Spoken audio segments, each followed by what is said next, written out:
নগা শান্তি চুক্তিক লৈ তৎপৰ কেন্দ্ৰ দিল্লীৰ পৰা ডিমাপুৰলৈ তাকবাতি নগাৰ সৈতে আলোচনা অসমৰ মুখ্যমন্ত্ৰীৰ কিন্তু আলোচনাত কি আলোচনা হ'ল আলোচনাৰ আধাৰ আছিল নগা ফ্ৰেমৱৰ্ক এগ্ৰিমেণ্ট চুক্তি অনুসৰি নাগালেণ্ড বিচাৰিব নেকি নগাই আসলতে এগ্ৰিমেণ্টত আছিল কি কিয় একত্ৰিত হৈছে নগাৰ ৰাজনৈতিক শক্তি NSCNৰ সৈতে আলোচনা অসমৰ বাবে কিয় জৰুৰী 24 বছৰীয়া অপেক্ষাৰ সমাধান ওলালনে নগা শান্তি চুক্তিৰ বাবে অসমৰ ৰাজনীতিত মতানৈক্য কিয় সন্দেহ কৰিছে প্ৰদেশ কংগ্ৰেছে সকলো সামৰি হ্যাশটেগত আজি শান্তি চুক্তি উদ্দেশ্য আৰু ৰাজনীতি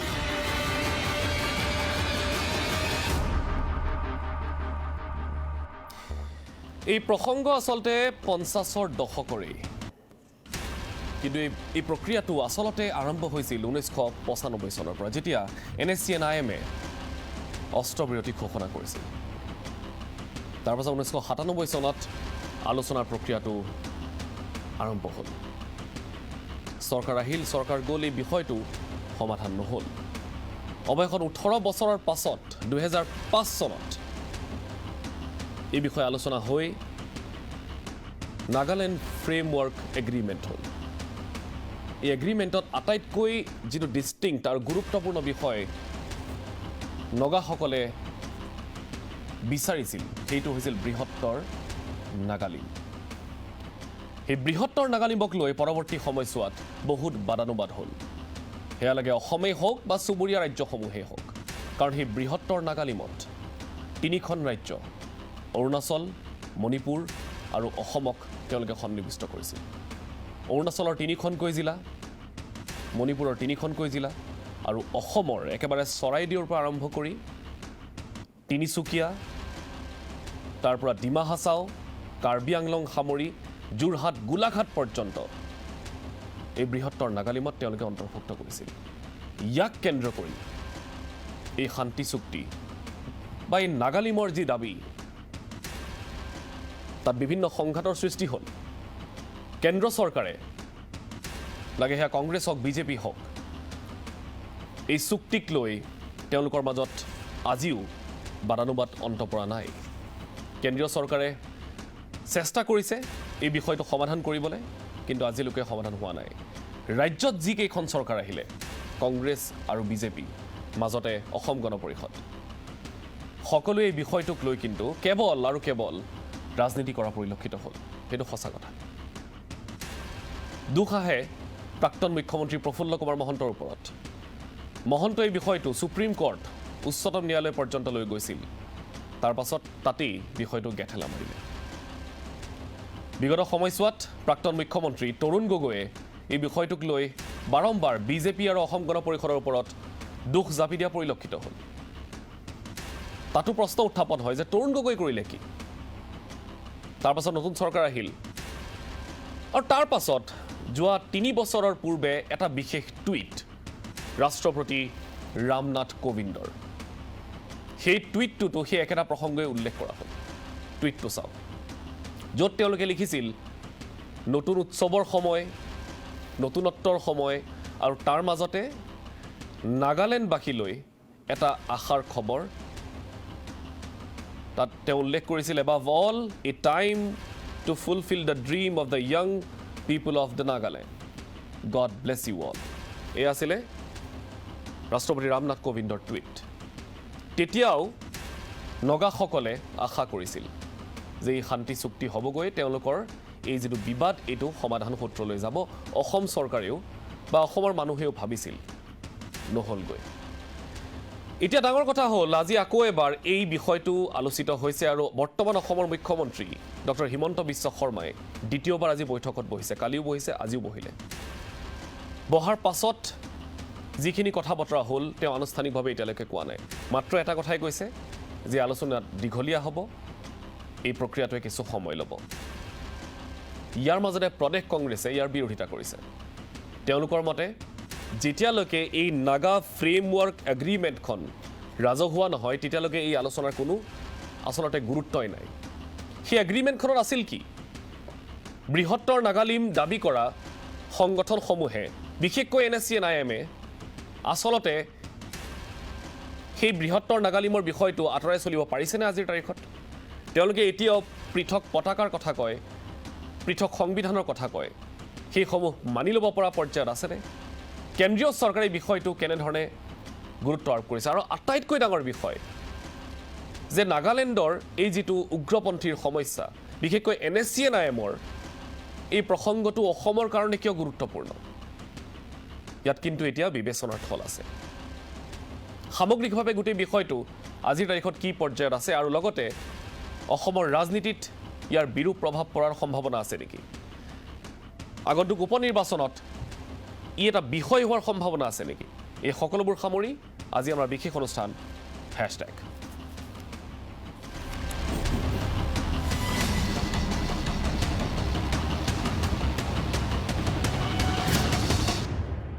আৰু এই বিষয়টো আলোচনা কৰিবলৈ আজি কেইবাগৰাকী অতিথি আমাৰ সৈতে উপস্থিত আছে আমাৰ প্ৰথমতে এই মুহূৰ্তত চিনাকি কৰাই দিছোঁ আমাৰ সৈতে বৰ্তমান পোনপটীয়া সম্প্ৰচাৰত আছে ৰাজ্যৰ প্ৰাক্তন বিশেষ আৰক্ষী সঞ্চালক প্ৰধান পল্লৱ ভট্টাচাৰ্য ডাঙৰীয়া মই ভট্টাচাৰ্য ডাঙৰীয়াক স্বাগতম জনাইছোঁ আমাৰ অনুষ্ঠানৰ মাজলৈ আমাৰ সৈতে বৰ্তমান উপস্থিত আছে ভাৰতীয় জনতা পাৰ্টিৰ মুখপাত্ৰ সুভাষ দত্ত ডাঙৰীয়া স্বাগতম জনাইছোঁ আমাৰ সৈতে আছে প্ৰদেশ কংগ্ৰেছৰ মুখপাত্ৰ গোপাল শৰ্মা মই গোপাল শৰ্মা ডাঙৰীয়াক স্বাগতম জনাইছোঁ আমাৰ সৈতে এই মুহূৰ্তত সংযুক্ত হৈ আছে জ্যেষ্ঠ সাংবাদিক আৰু তথা আমাৰ চিফ প্ৰডিউচাৰ আৰু তেখেত বৰ্তমান সেই আলোচনাথলীতে আছে ডিমাপুৰৰ চুমু কেমিডাৰ পৰা এই মুহূৰ্তত পোনপটীয়া সম্প্ৰচাৰত আছে আমাৰ সৈতে সঞ্জীৱ প্ৰকাশ মই সঞ্জীৱ প্ৰকাশক স্বাগতম জনাইছোঁ আৰু আমাৰ সৈতে এই মুহূৰ্তত সংযুক্ত হৈ আছে আমাৰ সম্পাদক ৰাজদীপ বাইলুং বৰুৱা যেহেতু বৰ্তমান অসমত নাই গতিকে তেখেতৰ সৈতে এই বিষয়টো আলোচনা কৰিবলৈ আমি আগবাঢ়িছোঁ পোনপটীয়া সম্প্ৰচাৰৰ জৰিয়তে আৰম্ভ কৰিম ৰাজদীপ বাইলুং বৰুৱা আপোনাৰ পৰা কাৰণ আপুনি যেহেতু এতিয়া অসমত নাই কিমান সময় আপোনাক পাওঁ মোৰ সন্দেহ আছে যিয়ে নহওক অলপ সময় পাইছোঁ গতিকে এই প্ৰক্ৰিয়াটো আকৌ এবাৰ আৰম্ভ হৈছে 18 বছৰ প্ৰায় 18 বছৰৰ পাছত 2015 চনত এগ্ৰিমেণ্ট হ'ল তাৰ পাছত আকৌ বিষয়টো একেঠেলা মাৰিলে এতিয়া 24 বছৰ উকলি গ'ল কিন্তু এতিয়াও এই শান্তি চুক্তি হোৱাগৈ নাই বিষয়টো আপুনি টেকনিক্যালি কি দৰে চাই ৰাজনীতিৰ কথালৈ পিছত আহিম চাওক মানক 2015 চনত ফ্ৰেমৱৰ্ক এগ্ৰিমেণ্ট হৈছিল আৰু ফ্ৰেমৱৰ্ক এগ্ৰিমেণ্ট হোৱাৰ পিছতেই বহুতে আলোচনা কৰিছিল যে নগাসকলে বিচৰা মতেই তেওঁলোকৰ বহু দাবী মানি লোৱা হ'ব কিন্তু দৰাচলতে সেইটো এটা আপোচ হৈছিল আৰু সেই সময়ত যিহেতু ইছাক ছু চেয়াৰমেন NSCN-IM সেই সময়ত যথেষ্ট অসুস্থ আছিল আৰু তেওঁ কিবা এটা হোৱাটো বিচাৰিছিল তেওঁৰ জীৱিত কালত যিহেতু গোটেই প্ৰক্ৰিয়াটো সকলোৱে জানে যে নগাসকলৰ স্বাধীনতা আৰু সাৰ্বভৌমত্বৰ দাবী আজিৰ নহয় তেওঁলোকে 1947 চনৰ 14 আগষ্টত তেওঁলোকে যেতিয়া ভাৰতবৰ্ষৰ 15 আগষ্টত স্বাধীনতা দিৱস আমি যেতিয়া পালন কৰিম ব্ৰিটিছে এৰি যোৱাৰ পিছত 15 আগষ্ট যেতিয়া আমি স্বাধীনতা দিৱসৰ আমি পতাকা উত্তোলন কৰিম তেতিয়া তাৰ এদিন আগত তেওঁলোকে নিজৰ পতাকা উত্তোলন কৰি তেতিয়াৰ পৰা তেওঁলোকে এটা সাৰ্বভৌম আৰু স্বাধীন জাতি হিচাপে তেওঁলোকৰ নিজৰ পৰিচয় তেওঁলোকে দাঙি ধৰিছে পৰৱৰ্তী সময়ত তেওঁলোকৰ নাগা নেশ্যনেল কাউন্সিল বা NNC গঠন হ'ল NNCয়ে যেতিয়া পৰৱৰ্তী সময়ত চৰকাৰৰ সৈতে ভাৰত চৰকাৰৰ সৈতে অস্ত্ৰবিৰতি কৰিলে তাৰ পিছত তেওঁলোক যিসকলে অস্ত্ৰবিৰতি কৰি চুক্তিত সহি কৰিলে শ্বিলং চুক্তিত সেই সময়ত শ্বিলং চুক্তি স্বাক্ষৰ কৰা সকলক একৰ্ডিষ্ট আৰু নকৰা সকলক নন একৰ্ডিষ্ট বুলি কোৱা হ'ল নন একৰ্ডিষ্টৰ ভিতৰত অন্যতম আছিল এই মুইভা খাপলাঙকে ধৰি শীৰ্ষ নেতাসকল আৰু তেওঁলোকে পৰৱৰ্তী সময়ত 1980 চনত তেওঁলোকে NSCN গঠন কৰিলে 8 বছৰ একেলগে থাকি তেওঁলোকে সংগ্ৰামখন আগবঢ়াই নিলে কিন্তু 88 চনত তেওঁলোকে NSCN-IM আৰু NSCN খাপলাং দুটা ভাগত বিভক্ত হ'ল আৰু তাৰ পাছৰ ইতিহাস সকলোৱে জানে 1995 চনত NSCN-IM গোটে প্ৰথমবাৰলৈ ভাৰত চৰকাৰৰ সৈতে অস্ত্ৰবিৰতি ঘোষণা কৰিলে 1997 চনৰ পৰা আনুষ্ঠানিক তেওঁলোকৰ আলোচনা প্ৰক্ৰিয়াটো আৰম্ভ হ'ল এতিয়া কথাটো হ'ল যে 2001 চনৰ পৰা খাপলাং গোটেও ভাৰত চৰকাৰৰ সৈতে অস্ত্ৰবিৰতি তেওঁলোকে ঘোষণা কৰিলে যদিও কোনোদিনে আলোচনাত নবহিল এতিয়া এই গোটেই কথাটো চাবলগীয়া হৈছে যে অতি শেহতীয়াকৈ 15 চনত যেতিয়া ফ্ৰেমৱৰ্ক এগ্ৰিমেণ্টত স্বাক্ষৰ কৰিলে ফ্ৰেমৱৰ্ক এগ্ৰিমেণ্টখন কি ইয়াত কি আছিল বা ইয়াত কি নাই এই গোটেই কথাবোৰ কিন্তু ৰাজহুৱা আজিলৈ নহল নাগালেণ্ডৰ লোকসকলো অন্ধকাৰত আছে তেওঁলোকে ভাবিল কি কয় ফ্ৰেমৱৰ্ক এগ্ৰিমেণ্টৰ কথা আজিলৈ ৰাজহুৱা নহল আৰু তাক লৈ এতিয়া বিভিন্নজন সন্দিহান হৈ আছে নহল হয় ফ্ৰেমৱৰ্ক এগ্ৰিমেণ্ট সন্দৰ্ভত আজিলৈ কোনো কথা সদৰি নহল তাৰ পৰৱৰ্তী সময়ত ওলালে যে সুপ্ৰা ষ্টেট কনচেপ্ট এটা তেওঁলোকে ল'ব বৃহত্তৰ নাগালিম তেওঁলোকে বাদ দিছে সুপ্ৰা ষ্টেট কনচেপ্ট এটা ল'ব যাৰ অধীনত তেওঁলোকে স্যাটেলাইট তেওঁলোকৰ যিটো প্ৰশাসনিক ব্যৱস্থা হ'ব ধৰি লওক শিৱসাগৰ জিলাত 2খন নগা গাঁও আছে এই নগা গাঁও দুখনৰ নগা যিসকল বংশোদ্ভৱ লোক তেওঁলোকৰ ওপৰত তেওঁলোকে পূৰ্ণ কৰ্তৃত্ব থাকিব বা তেওঁলোকৰ প্ৰশাসনিক ব্যৱস্থাটো তেওঁলোকৰ উন্নয়ন ইত্যাদি নাগালেণ্ডৰ এই চুক্তি স্বাক্ষৰ হোৱাৰ পিছত তেওঁলোকে এই গোটেইখিনি চোৱা চিতা কৰিব এনেধৰণৰ কথা বতৰাও মাজত হ'ল যদিহে আছিল ডিমা হাছাৰ নগা গাঁও কাৰ্বি আংলঙত থকা ক'ৰবাত নগা অধ্যুষিত এলেকা এইবোৰ স্যাটেলাইট তেওঁলোকৰ প্ৰশাসনিক ব্যৱস্থাৰ জৰিয়তে হ'ব এনেধৰণৰ কথা বতৰা বহুত ওলালে সুপ্ৰা ষ্টেটৰ এটা কনচেপ্ট আহিল বৃহত্তৰ নাগালিমৰ কনচেপ্টটো প্ৰায় যদিও চলি থাকে মাজে মাজে প্ৰায় নোহোৱা হোৱাৰ দৰে হৈছে আৰু এইটোত আপোচ মীমাংসা এটা প্ৰক্ৰিয়ালৈ এই কাৰণে আহিব লাগিব কাৰণ মণিপুৰত সহজে নলয় কথাটো আপুনি দেখিছে আজি ডক্টৰ হিমন্ত বিশ্ব শৰ্মা ৰাজদীপ বাইলুং বৰুৱা মুখ্যমন্ত্ৰী এন বীৰেন সিং আজি নাহিলে এই বৈঠকত নাথাকিল মণিপুৰৰ মুখ্যমন্ত্ৰী নথকাৰ কাৰণ আছে কাৰণ মণিপুৰৰ মুখ্যমন্ত্ৰী যদি তালৈ আহে মণিপুৰ জ্বলিব 3খন জিলা উখৰুল চান্দেল আৰু সেনাপতি তাত ভয়ংকৰ পৰিস্থিতিৰ উদ্ভৱ হ'ব এইটো সকলোৱে জানে মণিপুৰতেই হ'ব সামগ্ৰিকভাৱে এতিয়া কথাটো হ'ল যে অসমৰ মুখ্যমন্ত্ৰী কি দায়বদ্ধতাৰে গৈছে কি ভূমিকা পালন কৰিবলৈ গৈছে সেই কথাখিনি এতিয়ালৈ আমি স্পষ্ট নহয় কিন্তু এটা ধাৰণা কৰা হৈছে যে কালি তেওঁ অমিত শ্বাহৰ সৈতে নতুন দিল্লীত তেখেত যিহেতু বৈঠকত মিলিত হৈছিল আৰু এটা আধাৰ প্ৰস্তুত কৰাৰ কাৰণে মাজত NSCN-IM যথেষ্ট অসন্তুষ্ট হৈছিল NSCN-IM-ৰ উপৰিও 7টাকৈ NNPG যি 7টা বাকী বিদ্ৰোহী সংগঠন আছে তেওঁলোক এটা ফৰামত আছে NNPG বুলি কোৱা হয় গতিকে এই 7টা বিদ্ৰোহী সংগঠন যিসকল অস্ত্ৰবিৰতিত আছে খাপলাঙৰ কেইবাটাও গোট হ'ল আজিৰ তাৰিখত লগতে আছে NNCৰ গোটকেইটা আছেই তাৰোপৰি যিহেতু আমি ক'ব পাৰো ইউনিফিকেশ্যন এটা গোট আছে গতিকে এই সকলো গোটক ধৰি একেলগে NNPG বা ৰিফৰ্মেশ্যন আছে NSCN ৰিফৰ্মেশ্যন গতিকে এই সকলো গোটক একেলগে NNPGৰ প্লেটফৰ্মত ৰখা হৈছে NNPGত তেওঁলোকে NNPGৰ অধীনত তেওঁলোকে কথা বতৰাবোৰ পাতিছে গতিকে আজি ডক্টৰ হিমন্ত বিশ্ব শৰ্মা তালৈ গৈছে নাগালেণ্ডৰ মুখ্যমন্ত্ৰী তাত উপস্থিত আছে আকৰ্ষণীয় এটা দিশ মই আজি ইয়াত অনুভৱ কৰিছো যে বিগত কেইদিনমানৰ পৰা প্ৰায় এমাহৰ পূৰ্বে আচলতে নাগালেণ্ডৰ মোৰ যিসকল মোৰ চ'ৰ্চ আছে বা যিসকলৰ সৈতে কথা বতৰা আমি পাতো সঘনাই তেওঁলোকে মোক ক'লে যে অসমৰ মুখ্যমন্ত্ৰী নাগালেণ্ডৰ মুখ্যমন্ত্ৰী একেলগে তেওঁলোকে অমিত শ্বাহৰ সৈতে বহিছে নতুন দিল্লীত কি হৈছে খবৰ ল'ব লাগে তেওঁলোকৰ ফালৰ পৰা এটা অনুৰোধ আহিল এতিয়া সেই খবৰটো আমি দিবলৈ অপাৰগতা প্ৰকাশ কৰিলো কাৰণ ৰাজনৈতিকভাৱে তেওঁলোকে কি কথা পাতিছে অমিত শ্বাহৰ সৈতে নেফিয়ৰিঅ প্ৰথমে গুৱাহাটীলৈ আহিল গুৱাহাটীৰ পৰা দিল্লীলৈ গ'ল দিল্লীৰ পৰা উভতনি যাত্ৰাত আকৌ হিমন্ত বিশ্ব শৰ্মাৰ সৈতে লগ খাই তেখেত তালৈ যাবলগীয়া হ'ল গতিকে এই কথাবোৰ আমি গম পাওঁ এই কথাবোৰ নতুন দিল্লীত হৈছে অমিত শ্বাহৰ সৈতে তেওঁলোক বহিছে নেফিয়ৰিঅ বহিছে অসমৰ মুখ্যমন্ত্ৰী ডক্টৰ হিমন্ত বিশ্ব শৰ্মা বহিছে গতিকে তেওঁলোকে কি কথা বতৰা পাতিলে আজিলৈ কোনো কথা স্পষ্ট নহয় গতিকে এতিয়া এটা কথা ঠিক যে আজি যিটো গৈছে এটা আধাৰ প্ৰস্তুত কৰাৰ কাৰণে গৈছে যেন আমাৰ এটা অনুমান হৈছে আৰু অসমত যিহেতু কংগ্ৰেছে আজি ভূপেন বৰাই প্ৰেছ বিজ্ঞপ্তিৰ জৰিয়তে কথাখিনি বিৰোধিতা কৰিছে সন্দেহৰ আৱৰ্তত আছে সমগ্ৰ ঘটনা এনেধৰণৰ কথা বতৰা তেওঁ কৈছে কিন্তু আমি নাজানো যে অসমৰ 1 ইঞ্চিও মাটি বৃহত্তৰ নাগালিমত এৰি দিয়া নহ'ব বুলি পূৰ্বৰে পৰা অসমৰ বিভিন্ন দল সংগঠনে কৈ আহিছে এই যেতিয়াই NSCN-ৰ সৈতে আলোচনা বিলোচনা হৈছে কেইবাবাৰো মই নিজেও গৈছো তেনেধৰণৰ কহিমা পৰ্যন্ত গৈছো RS পাণ্ডে যেতিয়া ইণ্টাৰলকিউটৰ আছিল মধ্যস্থতাকাৰী আছিল RS পাণ্ডেক মই সুধি পেলাইছিলো এটা সময়ত যে you are trying to solve the Naga issue or you are trying to manage the Naga issue তেতিয়া তেখেতে যথেষ্ট খং কৰিছিল যে আপুনি এনেধৰণে কিয় প্ৰশ্ন সুধিছে তেতিয়া আমি নগালোক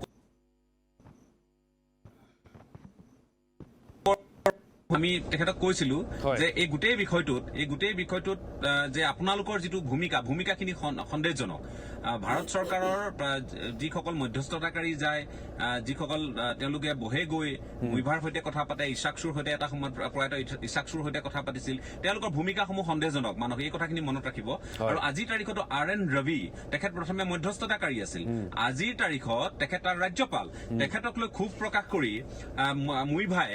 পুনৰ অস্ত্ৰ হুংকাৰ দিয়াৰ দৰে হৈছিল কথাবোৰ RN ৰবিয়েটো বহুত চাতুৰ্যতাৰে তেওঁলোকৰ এই যিখন এগ্ৰিমেণ্ট আছিল তাৰ পৰা এটা মূল শব্দ উঠাই লোৱাৰ অভিযোগ আছিলে নিউ হয় সেইটোৱে এতিয়া আপুনি চাব যে নাগালেণ্ডত এই গোটেই প্ৰক্ৰিয়াটোৰ মাজত নাগালেণ্ডত আৰু কিছুমান পলিচি এডপ্ট কৰা হ'ল এইখিনি বহু মানুহে নাজানে আৰু নাগালেণ্ড যদি শান্ত নহয় অসম শান্ত নহয় এইটো কথা এইকাৰণে মই নদি ক'ব পাৰো আজিৰ তাৰিখত আপুনি অসমত আপুনি আলফাৰ পৰা আৰম্ভ কৰি আজিৰ তাৰিখলৈ আপুনি চাওক যিমানবোৰ বিদ্ৰোহী সংগঠন আছে NSCNৰ দ্বাৰা হয় খাপলাং নহয় IM গোটৰ দ্বাৰা তেওঁলোক যথেষ্ট পৰিমাণে লালিত পালে সহায় সহযোগিতা আগবঢ়ায় এই কথাখিনি সকলোৱে জানে আজিৰ তাৰিখত ডিমা হাছাও উত্তপ্ত হৈ আছে DNLক লৈ DNLে ভাল কথা যে DNLে অতি শেহতীয়াকৈ অস্ত্ৰবিৰতি ঘোষণা কৰিছে আৰু অস্ত্ৰবিৰতি ঘোষণা কৰাৰ পিছত মই 24 তাৰিখে এটা ডাঙৰ খবৰ আহিব মই এই কথাখিনি সন্দৰ্ভত অৱগত হৈছো DNLে ওলাই আহিব গতিকে এই যিমানবোৰ কথা বতৰা ঠিক হ'ব নাগালেণ্ড যিমান শান্ত হ'ব ক্ৰমাৎ অসমৰ বিদ্ৰোহী সংগঠনসমূহো তেওঁলোকে যিসমূহ নতুনকৈ ঠন ধৰি উঠিবলৈ চেষ্টা কৰে ৰক্ত বীজৰ দৰে তেওঁলোকো লাহে লাহে মূল খুঁটিলৈ আহিব এই কথাখিনিও ঠিক গতিকে আপুনি অতি শেহতীয়াকৈ মন কৰিব মানুহক মই যিহেতু আকৌ সময় পাম নে নাপাম মই নাজানো এটা এনে অঞ্চলত আছো য'ৰ পৰা নেটৱৰ্ক পাইছো আপোনালোকৰ সৈতে কথাখিনি বিনিময় কৰিবৰ কাৰণে আৰু এই বিষয়টো যথেষ্ট গুৰুত্বপূৰ্ণ এতিয়া কথাটো হ'ল যে অতি শেহতীয়াকৈ আপুনি চাব 2000 যেতিয়া এই ফ্ৰেমৱৰ্ক এগ্ৰিমেণ্ট হৈছিল তাৰ পূৰ্বৰে পৰা নাগালেণ্ডত বহু এনেধৰণৰ ঘটনা প্ৰবাহ হৈ গ'ল যিবোৰ কথা বহু আমাৰ মেইন ষ্ট্ৰীম মিডিয়াই খবৰ ৰখা নাই বহুতে খবৰ ৰখা নাই গতিকে সেই সময়ত আমি দেখিছিলো যে নাগালেণ্ডত এতিয়া যি 12খন জিলা আছে 12খন জিলাৰ 5খনক সম্পূৰ্ণ পৃথক কৰি এখন নতুন ৰাজ্য গঠনৰ এটা কুচকাৱাজ চলি আছে ফ্ৰণ্টিয়াৰ নাগালেণ্ড যি 5খন জিলা আছে নকলাক এখন নতুন জিলা টুৱেনচাং আছে পুৰণি যিখন জিলা টুৱেনচাঙৰ প্ৰায় নকলাক হ'ল টুৱেনচাং নকলাক এইফালে মন জিলা এইফালে আপোনাৰ লংলেং আৰু এই গোটেই যিকেইখন জিলা আছে এই জিলাকেইখন এতিয়া আপুনি মন কৰিব যে এই জিলাকেইখন পৃথক হ'বলৈ তেওঁলোকে ক্ৰমাৎ কেতবোৰ কুচকাৱাজ আৰম্ভ কৰিছে গতিকে এই জিলাকেইখন নকলাক টুৱেনচাং মন আৰু লংলেং বোধহয় 4খন হ'ল ঠিকে আছে গতিকে আগতে 3খন আছিল টুৱেনচাং আছিল এইফালে লংলেং আছিল আৰু এইফালে মন জিলা আছিল এতিয়া এই জিলাকেইখন 4খন জিলাত নতুন এখন ৰাজ্য ফ্ৰণ্টিয়াৰ নাগালেণ্ড গঠনৰ কুচকাৱাজ আৰু এই কথাখিনি খুব চাতুৰ্যতাৰে এটা বিশেষ মহলে আৰম্ভ কৰিছে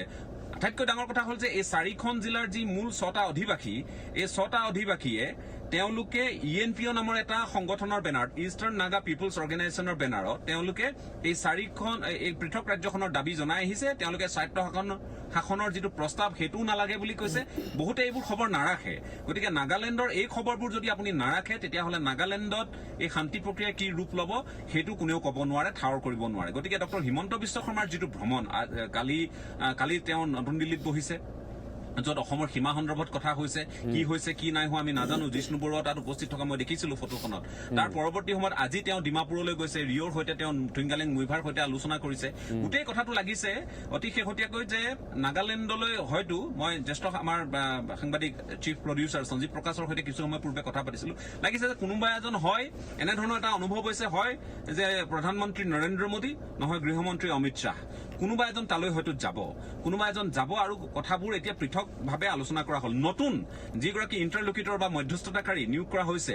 RN ৰবিক একাষৰীয়া কৰা হৈছে গতিকে কেন্দ্ৰই কিবা এটা কৰিব এইবাৰ এনে এটা অনুভৱ বা এনে এটা সিগনেল বা এনে এটা ইংগিত আমি দেখিবলৈ মানে এইটো এটা পজিটিভ এটা একচন বুলি আপুনি ক'ব বিচাৰে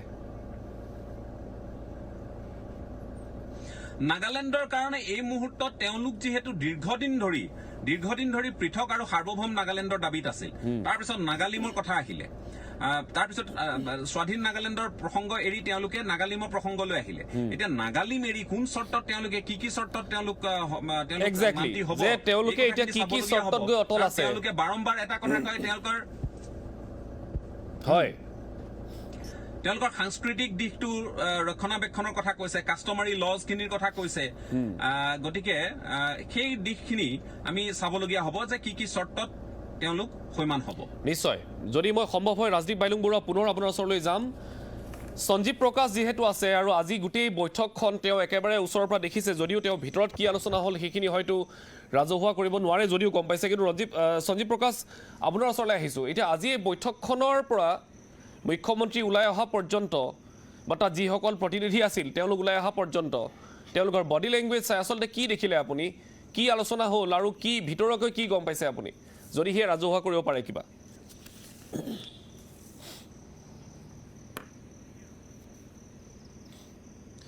মনজ আপুনি এই অনুষ্ঠানটোৰ আৰম্ভণিতে এটা কথা কৈছে, এটা কথা উল্লেখ কৰিছে, আমাৰ সম্পাদক মহোদয়েও কৈছে যে নগা বিদ্ৰোহ বা নগাসকলৰ অস্থিৰতাৰ ইতিহাস কিন্তু দীঘলীয়া ইতিহাস। 50ৰ দশকৰ পৰা তেওঁলোকৰ বিদ্ৰোহ, 95 চনত ইছাক মুইভা একেলগে যুদ্ধবিৰতিলৈ আহিল।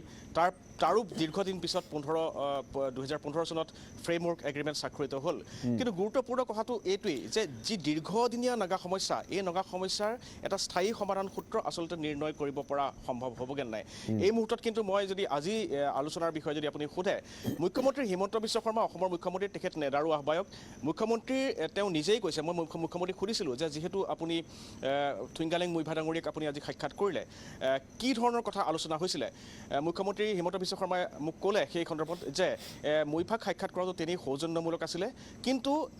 মুখ্যমন্ত্ৰী হিমন্ত বিশ্ব শৰ্মাই কোৱা আটাইতকৈ গুৰুত্বপূৰ্ণ কথাটোৱে হৈছে এইটো যে নগা শান্তি আলোচনা প্ৰক্ৰিয়াটো চলি আছে আৰু যথেষ্ট সময় লাগিব। খুব সোনকালে নগা শান্তি আলোচনাৰ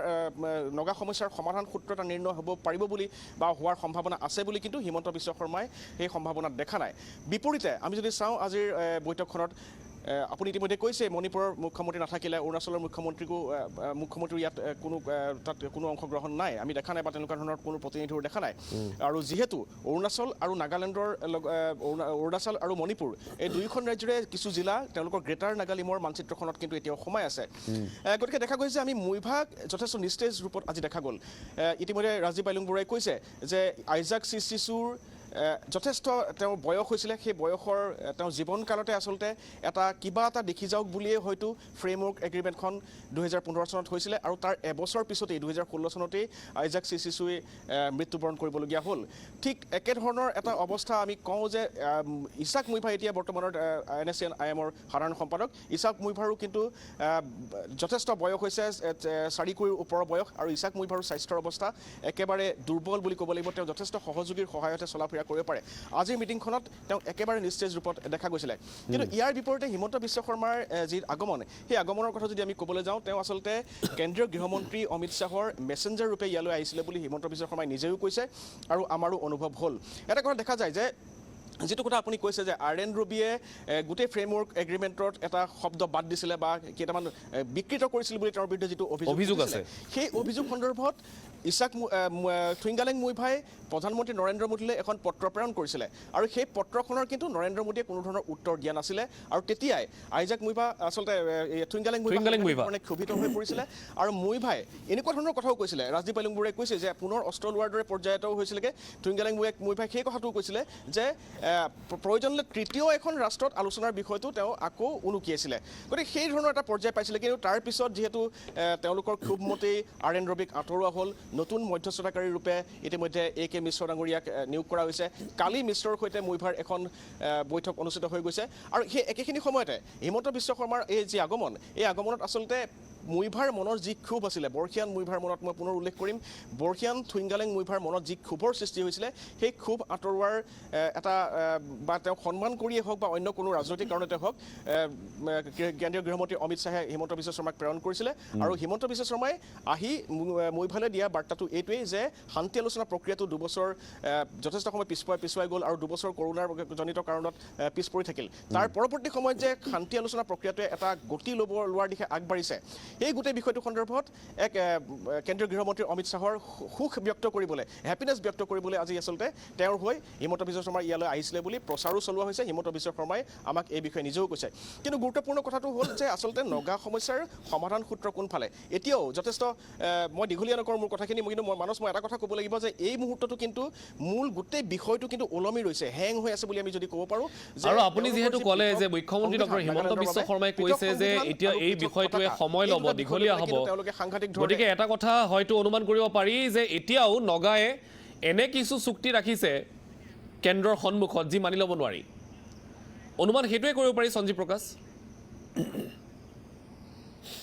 হয়, অনুমান অনুমান কৰিব পাৰি বুলি মই নকওঁ, মই ক'ম যে এইটো সঁচা কথা। আপুনি যিখিনি কথা কৈছে সেইখিনিয়ে নিশ্চিতভাৱে ক'ব পাৰি যে নগা খুব সোনকালে কিন্তু এটা সমাধান সূত্ৰ ওলাব বুলি আমি আশা কৰিব নোৱাৰোঁ। কাৰণ দেখা গৈছে, মই পুনৰ উল্লেখ কৰিম যে তেওঁলোকৰ যি স্বাধীন নাগালিমৰ দাবীৰ পৰা যথেষ্ট শিথিল হৈছে। মুইভা বা NSCN নেতৃত্বৰ স্বাধীন নাগালিমৰ তেওঁলোকৰ প্ৰথম যিটো মূল যি ইছ্যু আছিলে সেই ইছ্যুৰ পৰা যথেষ্ট তেওঁলোকৰ কথাবিলাক শিথিল হৈ আহিছে। কিন্তু তেওঁলোকে এতিয়াও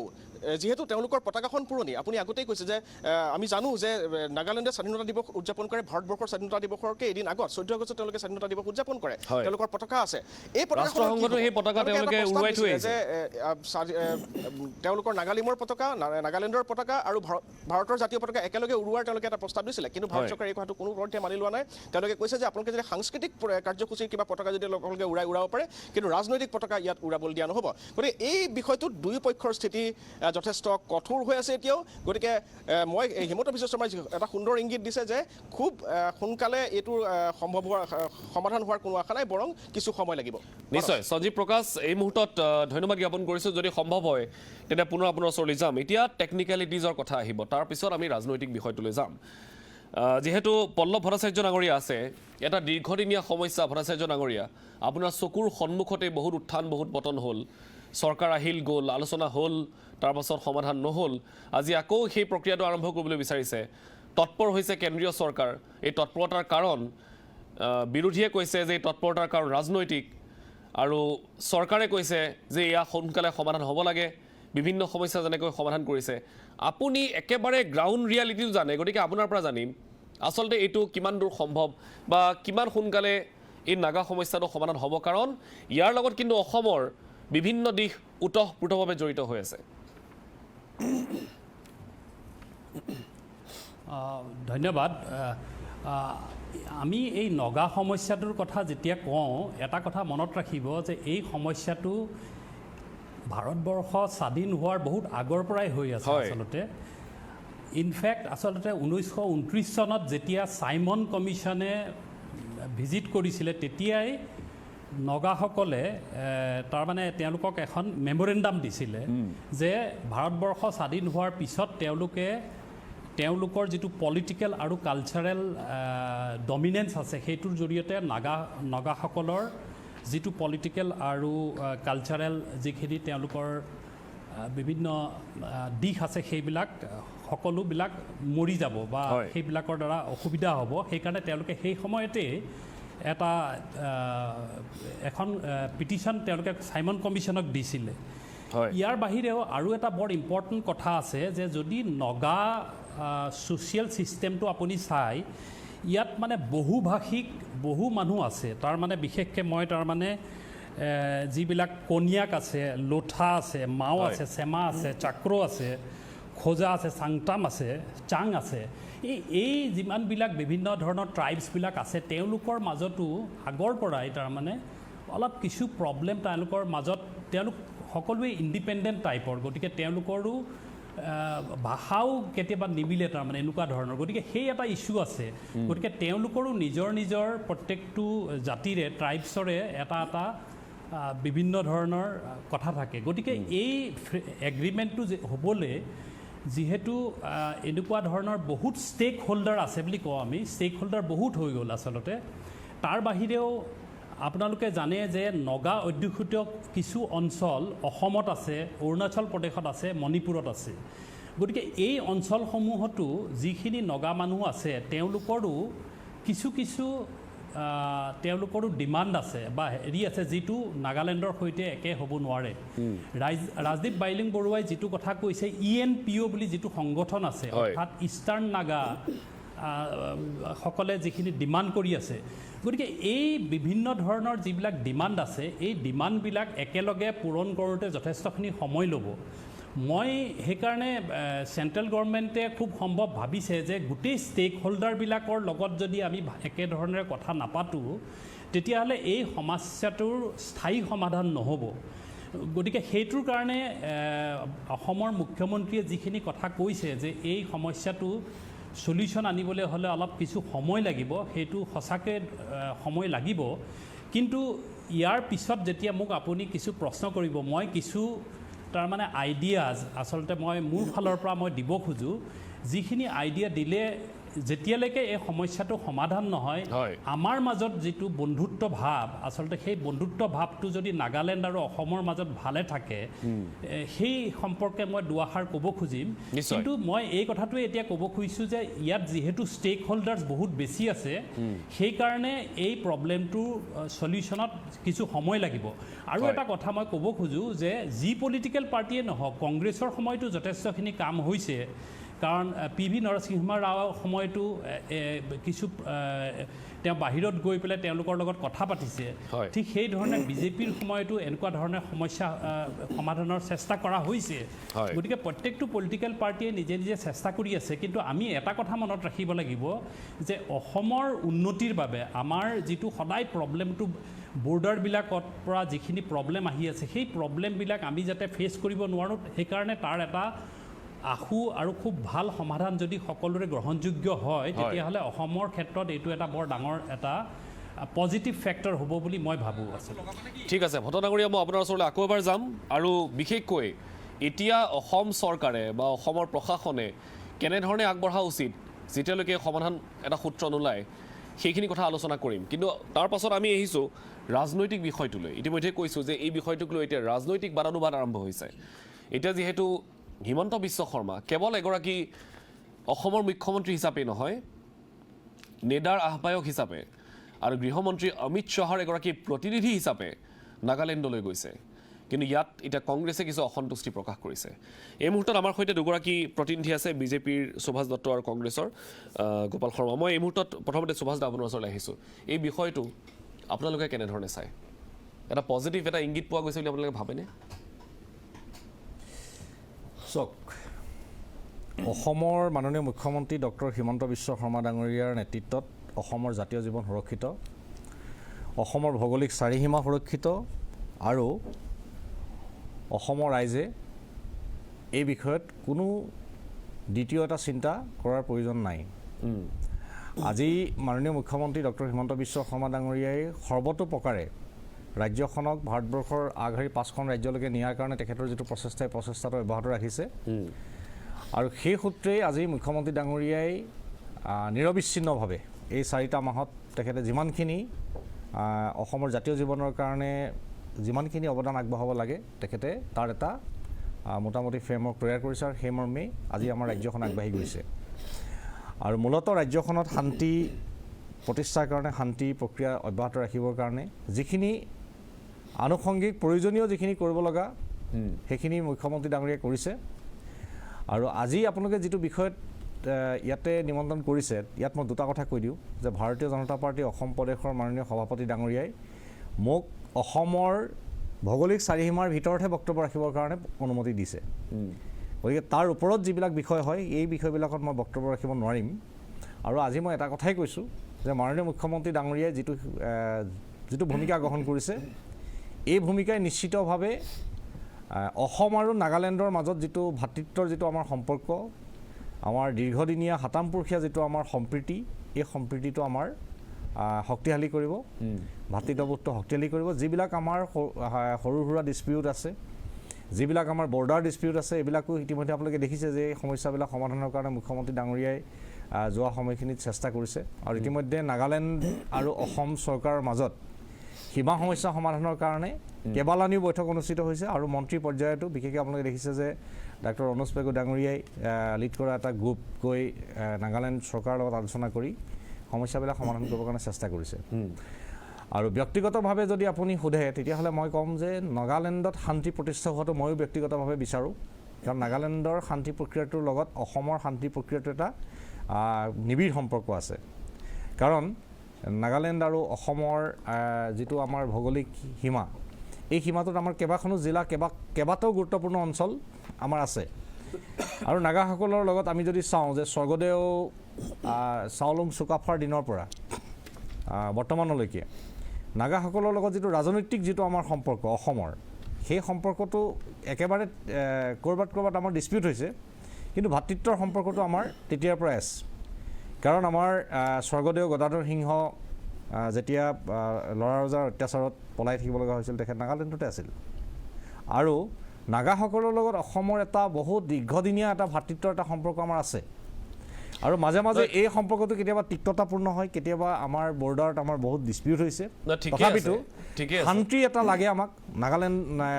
বৰ্ডাৰ অঞ্চলত থকা নাগাসকলো বিচাৰে, অসমত থকা সকলো বিচাৰে। কিন্তু মই অসমৰ ৰাইজক এটা কথাই আমি ক'ব বিচাৰিছোঁ যে অসমৰ জাতীয় জীৱন মাননীয় মুখ্যমন্ত্ৰী ডক্টৰ হিমন্ত বিশ্ব শৰ্মা ডাঙৰীয়াৰ নেতৃত্বত সুৰক্ষিত। আৰু মুখ্যমন্ত্ৰী ডাঙৰীয়া যিহেতু নেকি নেডাৰো আহ্বায়ক, গতিকে তেখেতৰ নৰ্থ ইষ্ট আমাৰ যিটো ডেম'ক্ৰেটিক এলায়েন্স, এই নৰ্থ ইষ্ট ডেম'ক্ৰেটিক এলায়েন্সৰ ভিতৰত আমাৰ নাগালেণ্ডৰ আমাৰ ৰাজনৈতিক দলবিলাকো আছে, তেখেত আমাৰ NDAৰ অংশীদাৰ তেখেতসকলো। গতিকে মুখ্যমন্ত্ৰী ডাঙৰীয়াই নিশ্চিতভাৱে নেডাৰ আহ্বায়কৰ দায়িত্বটো পালন কৰিব লাগিব। কিন্তু আটাইতকৈ ডাঙৰ কথা যে অসমৰ জাতীয় জীৱন সুৰক্ষিত কৰিবৰ কাৰণে যিখিনি ব্যৱস্থা ল'ব লাগে সেইখিনি কৰিহে মাননীয় মুখ্যমন্ত্ৰী ডাঙৰীয়াই এই ব্যৱস্থাটো। ঠিক আছে, মই এই মুহূৰ্তত কংগ্ৰেছৰ প্ৰতিনিধি ওচৰলৈ যাম। তাৰ আগতে ৰাজদীপ বাইলুঙুৰা কিবা ক'বলৈ বিচাৰিছে?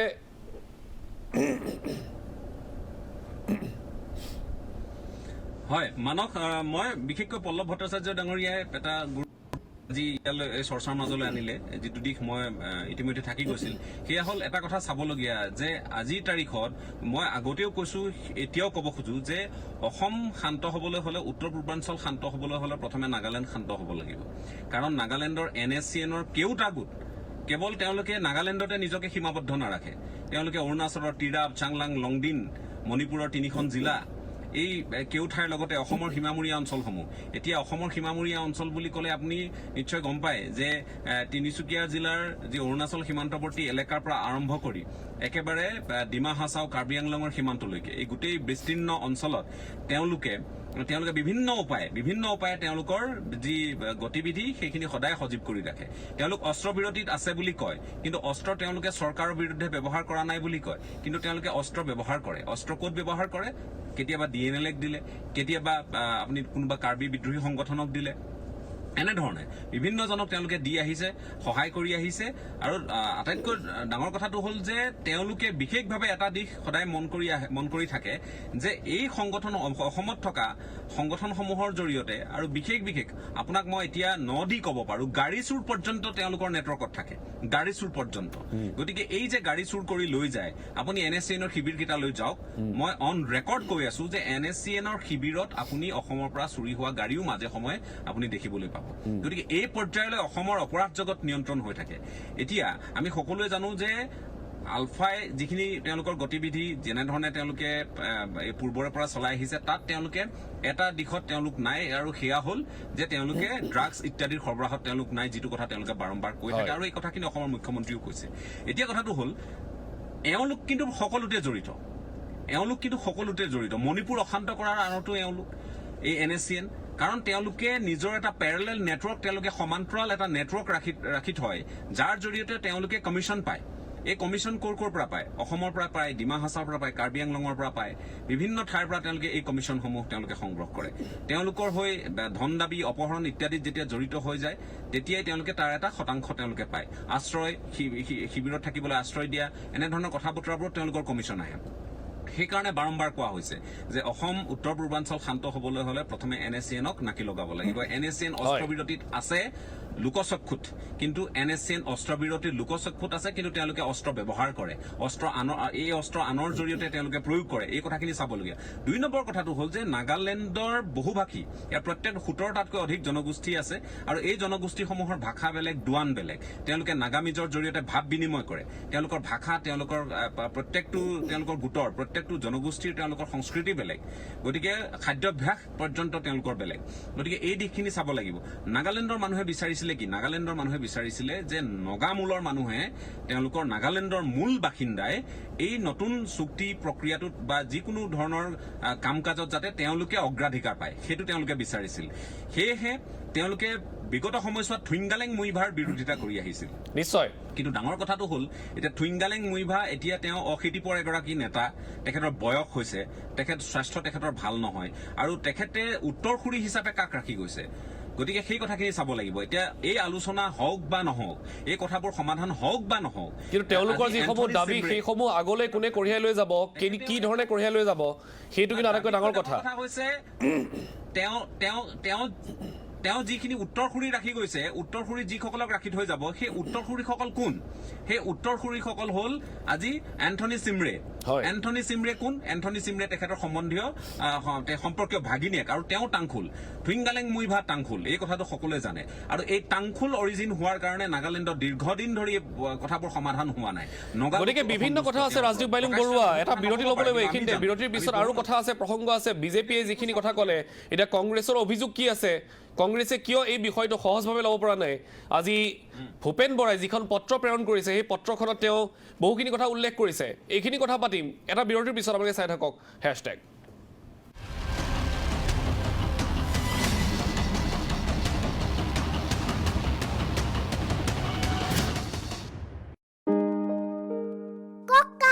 তোমালোক যোৱা, মোৰ গাটো খুব বেয়া লাগিছে। প্লিজ বলা না,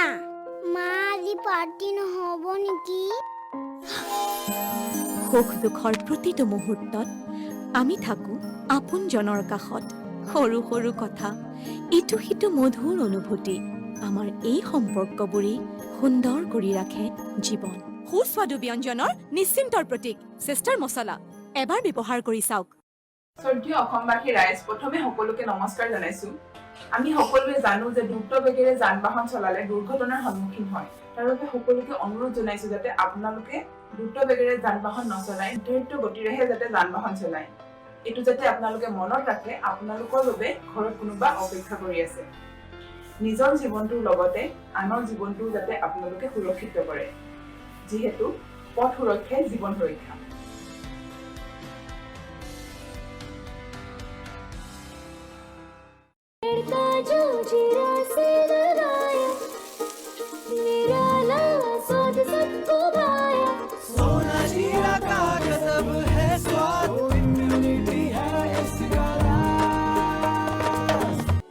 আপোনাৰ দিনটো সতেজ কৰিবলৈ,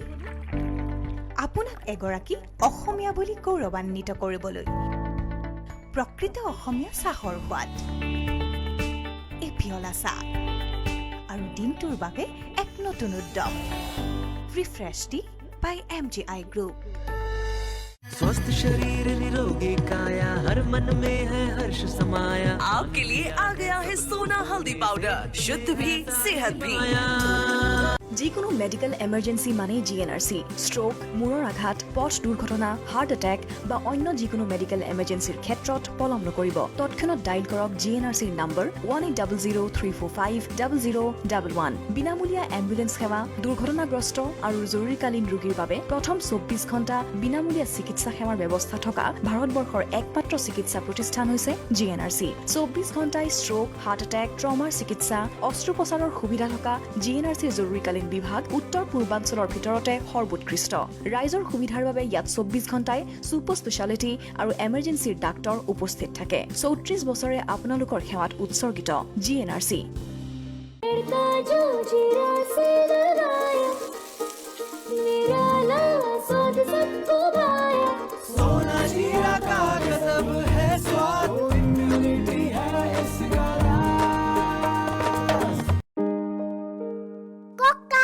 তোমালোক যোৱা, মোৰ গাটো খুব বেয়া লাগিছে। প্লিজ বলা না,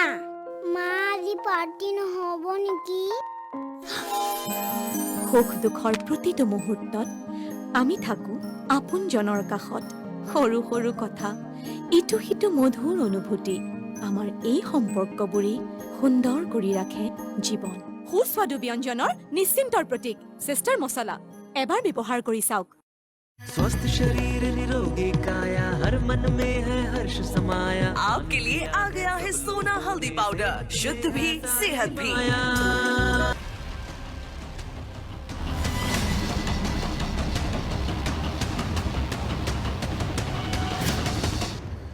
খন্তেকমে বাণিজ্যিক বিৰতিৰ পিছত আমি পুনৰ উভতি আহিছোঁ। আপোনালোকে চাই আছে হেশ্বটেগ, আৰু আজি আমি কথা পাতি আছোঁ নগা শান্তি চুক্তি আৰু ইয়াৰ লগত অসমৰ সম্পৰ্ক। যিহেতু অসমৰ মুখ্যমন্ত্ৰীয়ে আজি এগৰাকী প্ৰতিনিধি হৈ, কেন্দ্ৰীয় চৰকাৰৰ এগৰাকী প্ৰতিনিধি হৈ, নেডাৰ আহ্বায়ক হিচাপে তেখেতে নাগালেণ্ডৰ সৈতে এই আলোচনাত বহিছে। কিন্তু অতি তাৎপৰ্যপূৰ্ণভাৱে এই আলোচনাত মণিপুৰ অথবা অৰুণাচল প্ৰদেশ, যি দুখন ৰাজ্যৰ মাটি নাগালেণ্ডে তেওঁলোকৰ বুলি দাবী কৰিছে, সেই দুইখন ৰাজ্যৰ প্ৰতিনিধি কিন্তু আজি এই বৈঠকত উপস্থিত নাথাকিল। গতিকে মণিপুৰ আৰু অৰুণাচলে তেওঁলোকৰ স্থিতি স্পষ্ট কৰি দিছে হিমন্ত বিশ্ব শৰ্মাৰ সন্মুখত এটা প্ৰত্যাহ্বান থাকিব এয়াই যে তেওঁ অসমৰ মুখ্যমন্ত্ৰী হৈ গৈছে নে তেওঁ কেন্দ্ৰীয় চৰকাৰৰ প্ৰতিনিধি হৈ গৈছে কাৰণ কেন্দ্ৰীয় চৰকাৰৰ প্ৰতিনিধি হৈ গ'লে তেওঁ হয়তো অসমৰ বিভিন্ন কথা আলোচনা বা তেওঁ উত্থাপন কৰাত কিছু বাধাৰ সৃষ্টি হ'ব পাৰে সেইটো ডাঙৰ বিষয় এই মুহূৰ্তত আহিছোঁ গোপাল শৰ্মা আপোনাৰ ওচৰলৈ এতিয়া প্ৰক্ৰিয়াটো আৰম্ভ হ'বলৈ গৈছে আকৌ এবাৰ 24 বছৰ হৈ গৈছে তথাপিও আকৌ এবাৰ আৰম্ভ হ'বলৈ গৈ আছে আৰু এইবাৰ অমিত শ্বাহে তৎপৰতা দেখুৱাইছে অসমৰ মুখ্যমন্ত্ৰী হিমন্ত বিশ্ব শৰ্মাক তলব কৰিছে দিল্লীত আলোচনা হ'ল আজি আকৌ এবাৰ আলোচনা হৈছে এতিয়া এই বিষয়টো কংগ্ৰেছে ক'ত বেয়া পাইছে নাগা সমস্যাটো আচলতে আপোনাৰ এটা শতিকাজোৰা সমস্যা এই গোটেই বস্তুখিনি যেতিয়া নাগা হিলছ 1881 চনত যেতিয়া ব্ৰিটিছৰ অধীনলৈ আহিছিল তেতিয়াৰ পৰাই একচুৱেলি এই সমস্যাটোৰ সৃষ্টি হ'ল পৰৱৰ্তী সময়ত ইতিমধ্যে আপোনাৰ বাইলুং ডাঙৰীয়াই আৰু আমাৰ ভট্টাচাৰ্য ডাঙৰীয়াই খুব সুন্দৰভাৱে কথাখিনি উপস্থাপন কৰিছে যে 1918 চনত কি ধৰণে এই নাগা ক্লাব হৈছিলে নাগা ক্লাবৰ জৰিয়তে তেওঁলোকৰ যিটো এটা মানে জাতীয়তাবাদৰ এই কথাবিলাক আহি পৰিছিলে কিন্তু আপোনাৰ তাৰ পৰৱৰ্তী সময়ত পিজুৰ নেতৃত্বত আপোনাৰ নাগালেণ্ড আপোনাৰ যিটো নেশ্যনেল কাউন্সিল হৈছিলে তেওঁ সেই 14 আগষ্টতেই তেওঁ ডিক্লেয়াৰ কৰিছিলে পৰৱৰ্তী সময়ত তেওঁ নাগা ফেডাৰেল আৰ্মিও গ্ৰহণ কৰিলে গতিকে পাছত আপোনাৰ এটা আৰ্ম হেৰি হ'ল 1963 এই গোটেই কথাবিলাক আহিছে 63ত আপোনাৰ ক্ৰিয়েট হ'ল আগতেতো গোটেই অসমৰ লগতে গোটেই কথাখিনি আছিলে 63ত যেতিয়া ক্ৰিয়েট হ'ল তাৰ পৰৱৰ্তী সময়ত 1964ত এখন আপোনাৰ নাগালেণ্ড পিচ মিছন আপোনাৰ এইটো যিটো চিজফায়াৰ এখন চাইন হৈছিলে হয় আৰু পৰৱৰ্তী সময়ত 1975 তাৰ কাৰণ তেতিয়াও তাৰ পিছতো এই মানে যিটো আপোনাৰ অস্থিৰতা এইটো থাকি গ'ল এটা কথা যে নাগালেণ্ডৰ যদি অস্থিৰতা থাকে নাগালেণ্ডত এই বিভিন্ন ধৰণৰ ঘটনাবিলাক থাকে গতিকে আমাৰ অসমো সমানেই ইম্পেক্টেড হয় গতিকে তাৰ শান্তিৰ লগত আমাৰ অসমৰ শান্তিৰ কথাখিনি জড়িত আছে গতিকে আপোনালোকে চাওক 97ৰ পৰা চিজফায়াৰত আছে 97ৰ পৰা চিজফায়াৰত আছে আজি 23 বছৰ হ'ল 23 বছৰৰ পাছত এতিয়া এটা কথা যে এইটো ইমান ক্ৰিটিকেল ইমান কমপ্লিকেটেড এইটো গোটেইখিনি কথা আজিৰ এই আলোচনাৰ মাধ্যমত বৰ সুন্দৰভাৱে প্ৰত্যেকে এইটো আলোকপাত কৰিছে গতিকে এনেকুৱা এটা সমস্যা সমাধানৰ লগত বহু ধৰণৰ কথা আছে অসমৰ গোটেই নৰ্থ ইষ্টৰ উন্নয়নৰ কথা আছে লুক ইষ্টৰ কথা কৈছে এইবিলাক কথাবিলাক আছে এতিয়া যেতিয়া 2014 চনত ভাৰতীয় জনতা পাৰ্টিৰ গভৰ্ণমেণ্ট আপোনাৰ দিল্লীত শাসনভাৰ ল'লে তাৰ পাছত আপোনাৰ তাৰ পিছতেই আপোনাৰ এই ৰবি RN ৰবিক তেওঁলোকে ইণ্টাৰলকিউটৰ হিচাপে এপইণ্টমেণ্ট দিলে আৰু 2015 চনত তেওঁলোকে এইটো আপোনাৰ এগ্ৰিমেণ্টটো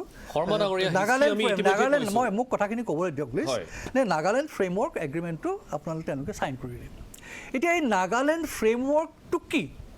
সেইটো তেতিয়াও আমাৰ কংগ্ৰেছে আপোনাৰ বিচাৰিছিলে যে এইটো আপোনালোকে কৰক আৰু কাৰণ বিভিন্ন ধৰণৰ কথাবিলাক এনেকুৱা আহিছে যে কাউন্সিল হ'ব আপোনাৰ অৰুণাচল প্ৰদেশত আপোনাৰ মণিপুৰত হ'ব আমাৰ অসমৰ বহু মাটি যাব এইটো এটা বৰ শংকাজনক কথা এই কথাবিলাকত আমাৰ হেৰিয়ে আমাৰ কংগ্ৰেছে সদায় অপ'জ কৰিছে যে এইখন যিখন ফ্ৰেমৱৰ্ক এগ্ৰিমেণ্ট সেইখন ৰাজহুৱা কৰক আৰু আজি আপোনাৰ ধৰি লওক এই যেতিয়া মুইভাই যেতিয়া অপ'জ কৰিলে কাৰণ যেতিয়া RN ৰবিয়ে এই যিটো এগ্ৰিমেণ্ট একচুৱেলি ফ্ৰেমৱৰ্ক এগ্ৰিমেণ্ট কোৱা হৈছে যিটো এগ্ৰিমেণ্ট একচুৱেলি কৰা হৈছিলে সেইটোত পাছত তেওঁ মানে এইটো আকৌ মেনিপুলেশ্যনৰ দ্বাৰা কৰি পেলাই 7টা মানে এক্সট্ৰিমিষ্ট গ্ৰুপক একলগ কৰি তেওঁলোকে পুনৰ এইখন চেঞ্জ কৰা বুলি তেওঁ মুইভাই এই কথাটো আনিছে গতিকে এই কথাবিলাক সেইকাৰণে খুব দৰকাৰ যে ফ্ৰেমৱৰ্ক আৰু তাৰ পাছত এতিয়া আপোনাৰ ধৰি লওক স্পেচিয়েল ডাইৰেক্টৰ আপোনাৰ মিশ্ৰ ডাঙৰীয়াক তেওঁ এতিয়া নতুন ইণ্টাৰলকিউটৰ লৈছে আকৌ এই কথাটো আহিলে যে আমাৰ অসমৰ মুখ্যমন্ত্ৰী ডাঙৰীয়াকো মানে আলোচনাৰ কাৰণে যাব লৈছে য'ত নেকি অৰুণাচল প্ৰদেশ বা আমাৰ মণিপুৰৰ চিফ মিনিষ্টাৰে কাৰণ তেওঁলোকৰ প্ৰত্যেকৰে ইণ্টাৰেষ্টবিলাক যিহেতু ওতঃপ্ৰোতভাৱে জড়িত আছে এই যিটো তেওঁলোকৰ বৃহত্তম নাগালিমৰ কথা কৈছে এই কথাবিলাকৰ কাৰণে সেইটো তেওঁলোকে অপ'জ কৰিছে আৰু তেওঁলোকে তাত মানে এই তেওঁলোকৰ এই আলোচনাত তেওঁলোকে আগভাগ লোৱা নাই সেইটো আমি দেখিবলৈ পাইছোঁ কিন্তু আমাৰ মুখ্যমন্ত্ৰী ডাঙৰীয়াই তেওঁলোকে এই আলোচনা আৰম্ভ কৰিছে মুখ্যমন্ত্ৰী ডাঙৰীয়াই বিধানসভাক বা তেওঁলোকৰ এটা কেবিনেট ডিচিশ্যন লৈছে নলৈছে আমি নাজানো তেওঁ কি হিচাপত তেওঁ কেনেকৈ ধৰণে এইটো গৈছে গতিকে এইটো স্বাভাৱিক কথা যে আমাৰ কংগ্ৰেছ দলে এইটো খুব সময় সাপেক্ষেই এইটো আপোনাৰ এই কথাবিলাক অপ'জ কৰিছে আৰু খুব সোনকালে এই এগ্ৰিমেণ্টখন মানে কৰিবলৈ আমি দেখিছোঁ যে অকল এই নাগালেণ্ডৰ কথা বুলিয়েই নহয় আমি নাগালেণ্ডত এই আপোনাৰ আমাৰ বৰ্ডাৰ সীমাবিলাকত আমাৰ এতিয়ালৈকে সমস্যা আমাৰ আজি কিছুদিনৰ আগতো এনেকুৱা হৈছে আজি মিজোৰামৰ সেই সময় আমি দেখিছোঁ বৰ্ডাৰ সীমা সমস্যাত আমি দেখিলোঁ ছজনকৈ আমাৰ আৰক্ষী মুখামুখি এইবিলাক সমস্যা হোৱা নাই গতিকে আমাৰ এই সমস্যাবিলাক সমাধান নোহোৱাৰ মানে পাছতো আকৌ আমাৰ মুখ্যমন্ত্ৰী ডাঙৰীয়াক নতুনকৈ নাগালেণ্ডৰ সমস্যা দিয়াটো এটা ডাঙৰ কথা আৰু সেইকাৰণে এইটো পলিটিকেলি আপোনালোকে এইখিনি কথা কৈছে বাৰু ঠিক আছে কিন্তু এটা আলোচনা হোৱাৰ প্ৰক্ৰিয়াটোত ক'ত বাধা আহিব পাৰে মানে আলোচনাটো কৰিবলৈ ভাল কথা এইটো আলোচনা হ'ব লাগে নহয় আমাৰ আলোচনা মানে বাধাটো কি হৈছে আমাৰ হৈছে কি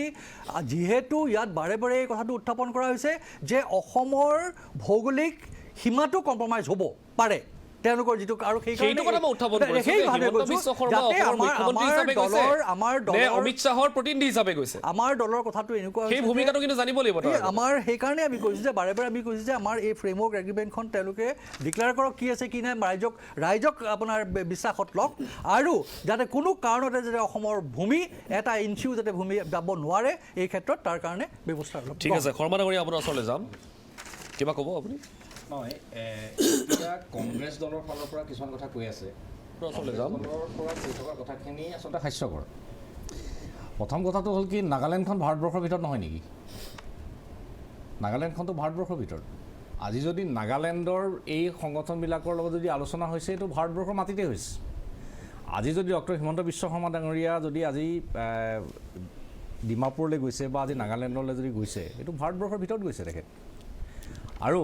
ইয়াত তেখেতসকলে যিটো সন্দেহৰ সৃষ্টি কৰিবৰ কাৰণে অপচেষ্টা চলাইছে কংগ্ৰেছৰ ফালৰ পৰা মই ষ্টেটমেণ্টটো চালোঁ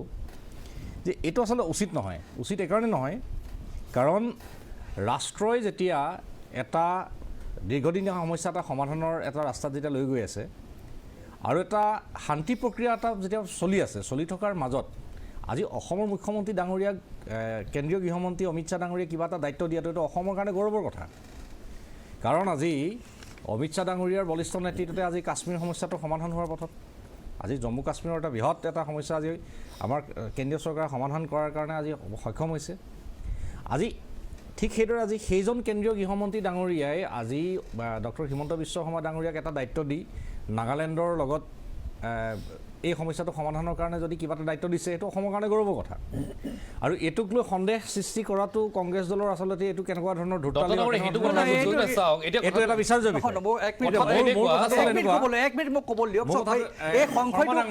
আপুনি কওঁতে মই কোৱা নাই চাওক আমি আপোনালোকে কওঁতে কথাখিনি শুনো কাৰণ আমি ভাৰতীয় জনতা পাৰ্টী আমি সদায় পাৰ্টিচিপেটিং আমি ডেমক্ৰেচিত আমি বিশ্বাস কৰোঁ কাৰণ আৰ্গুমেণ্ট আপোনাৰো থাকিব আমাৰো থাকিব কিন্তু আমি সমস্যাটো সমাধান হোৱাটো আমি বিচাৰোঁ আজি মুখ্যমন্ত্ৰী ডাঙৰীয়া গৈছে নাগালেণ্ডলৈ আজি মুখ্যমন্ত্ৰী ডাঙৰীয়া গৈছে মিজোৰামলৈ আজি মুখ্যমন্ত্ৰী ডাঙৰীয়া গৈছে মণিপুৰলৈ এতিয়া কথাটো হৈছে যে এইখিনিতো আমাৰ ভাৰতবৰ্ষৰ ভিতৰৰ ৰাজ্য আৰু ভাৰতবৰ্ষৰ ভিতৰৰ কোনোবা এখন ৰাজ্যত যদি কেন্দ্ৰীয় চৰকাৰৰ তত্ত্বাৱধানত যদি কিবা এটা শান্তি প্ৰক্ৰিয়া এটা চলি আছে মই বুজা নাই কথাটো মই সেইটোৱে ক'বলৈ বিচাৰিছোঁ যে নহয় ঠিক আছে এটা শান্তি প্ৰক্ৰিয়া আকৌ এবাৰ তেওঁলোকে আৰম্ভ কৰিবলৈ বিচাৰিছে এটা বেলেগ প্ৰক্ৰিয়া আৰম্ভ কৰিবলৈ বিচাৰিছে হিমন্ত বিশ্ব শৰ্মাক নেডাৰ আহ্বায়ক হিচাপে দায়িত্ব দিছে এটা কংগ্ৰেছে অপ'জ কৰিব লাগে বুলিয়ে কৰিব সেইটোতো কথা নহয় তেখেতলৈ কৰিছে এতিয়া মোৰ কথাটো হ'ল এইটোৱেই যে আজি ডক্টৰ হিমন্ত বিশ্ব শৰ্মা ডাঙৰীয়া আজি এই শান্তি আলোচনা প্ৰক্ৰিয়াটো আজি সৌজন্যতামূলক এটা সাক্ষাৎ হৈছে বুলি কৈছে এতিয়া এটা কথা চাব নাগালেণ্ডৰ সমস্যাটো সমাধানৰ গোটেই বিষয়টো আহিবলৈ হ'লে অসমৰ কিছু কিছু বিষয় তাত আহি যায় অসমৰ বিষয় কোনখিনি আহে আমাৰ অসমৰ যিখিনি ৰাজীৱ বৰুৱাই কৈছে অসমৰ যিটো আমাৰ ভৌগোলিক চাৰিসীমা এই কথা বতৰাবিলাকো আহে এতিয়া আমি ভালহে পাব লাগে যে অসমৰ মুখ্যমন্ত্ৰীজন যদি শান্তি আলোচনা প্ৰক্ৰিয়াটোত যদি থাকে যদি তেখেতৰ ভূমিকাটো যদি গুৰুত্বপূৰ্ণ হয় যদি কেন্দ্ৰীয় গৃহমন্ত্ৰী ডাঙৰীয়া যদি তেখেতক দায়িত্ব দিছে তেতিয়াহ'লে আমি বহুত ডাঙৰ পইণ্ট এটা আছে বহুত ডাঙৰ পইণ্ট এটা আছে নাগালেণ্ডৰ সৈতে আলোচনাটো কিয় গুৰুত্বপূৰ্ণ বহুত ডাঙৰ পইণ্ট এটা আছে কম আমাৰ মুখ্যমন্ত্ৰী ডাঙৰীয়া ডক্টৰ হিমন্ত বিশ্ব শৰ্মা ডাঙৰীয়াক অসমৰ ৰাইজে বিশ্বাস কৰে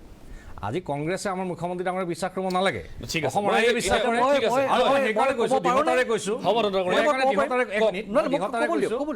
মাননীয় মুখ্যমন্ত্ৰী ডক্টৰ হিমন্ত বিশ্ব শৰ্মা ডাঙৰীয়াৰ বলিষ্ঠ নেতৃত্বত অসমৰ জাতীয় জীৱন সুৰক্ষিত কোনো এই ক্ষেত্ৰত কৰিব নালাগে হ'লতো আপোনাৰ কোৱা মই এতিয়া কওঁ শুনক বলিষ্ঠ নেতৃত্ব আমিও বিচাৰোঁ ভাল হওক চবেই সুন্দৰ হওক অসম মানে আগলৈ যাওক তেখেতৰ নেতৃত্বত কিন্তু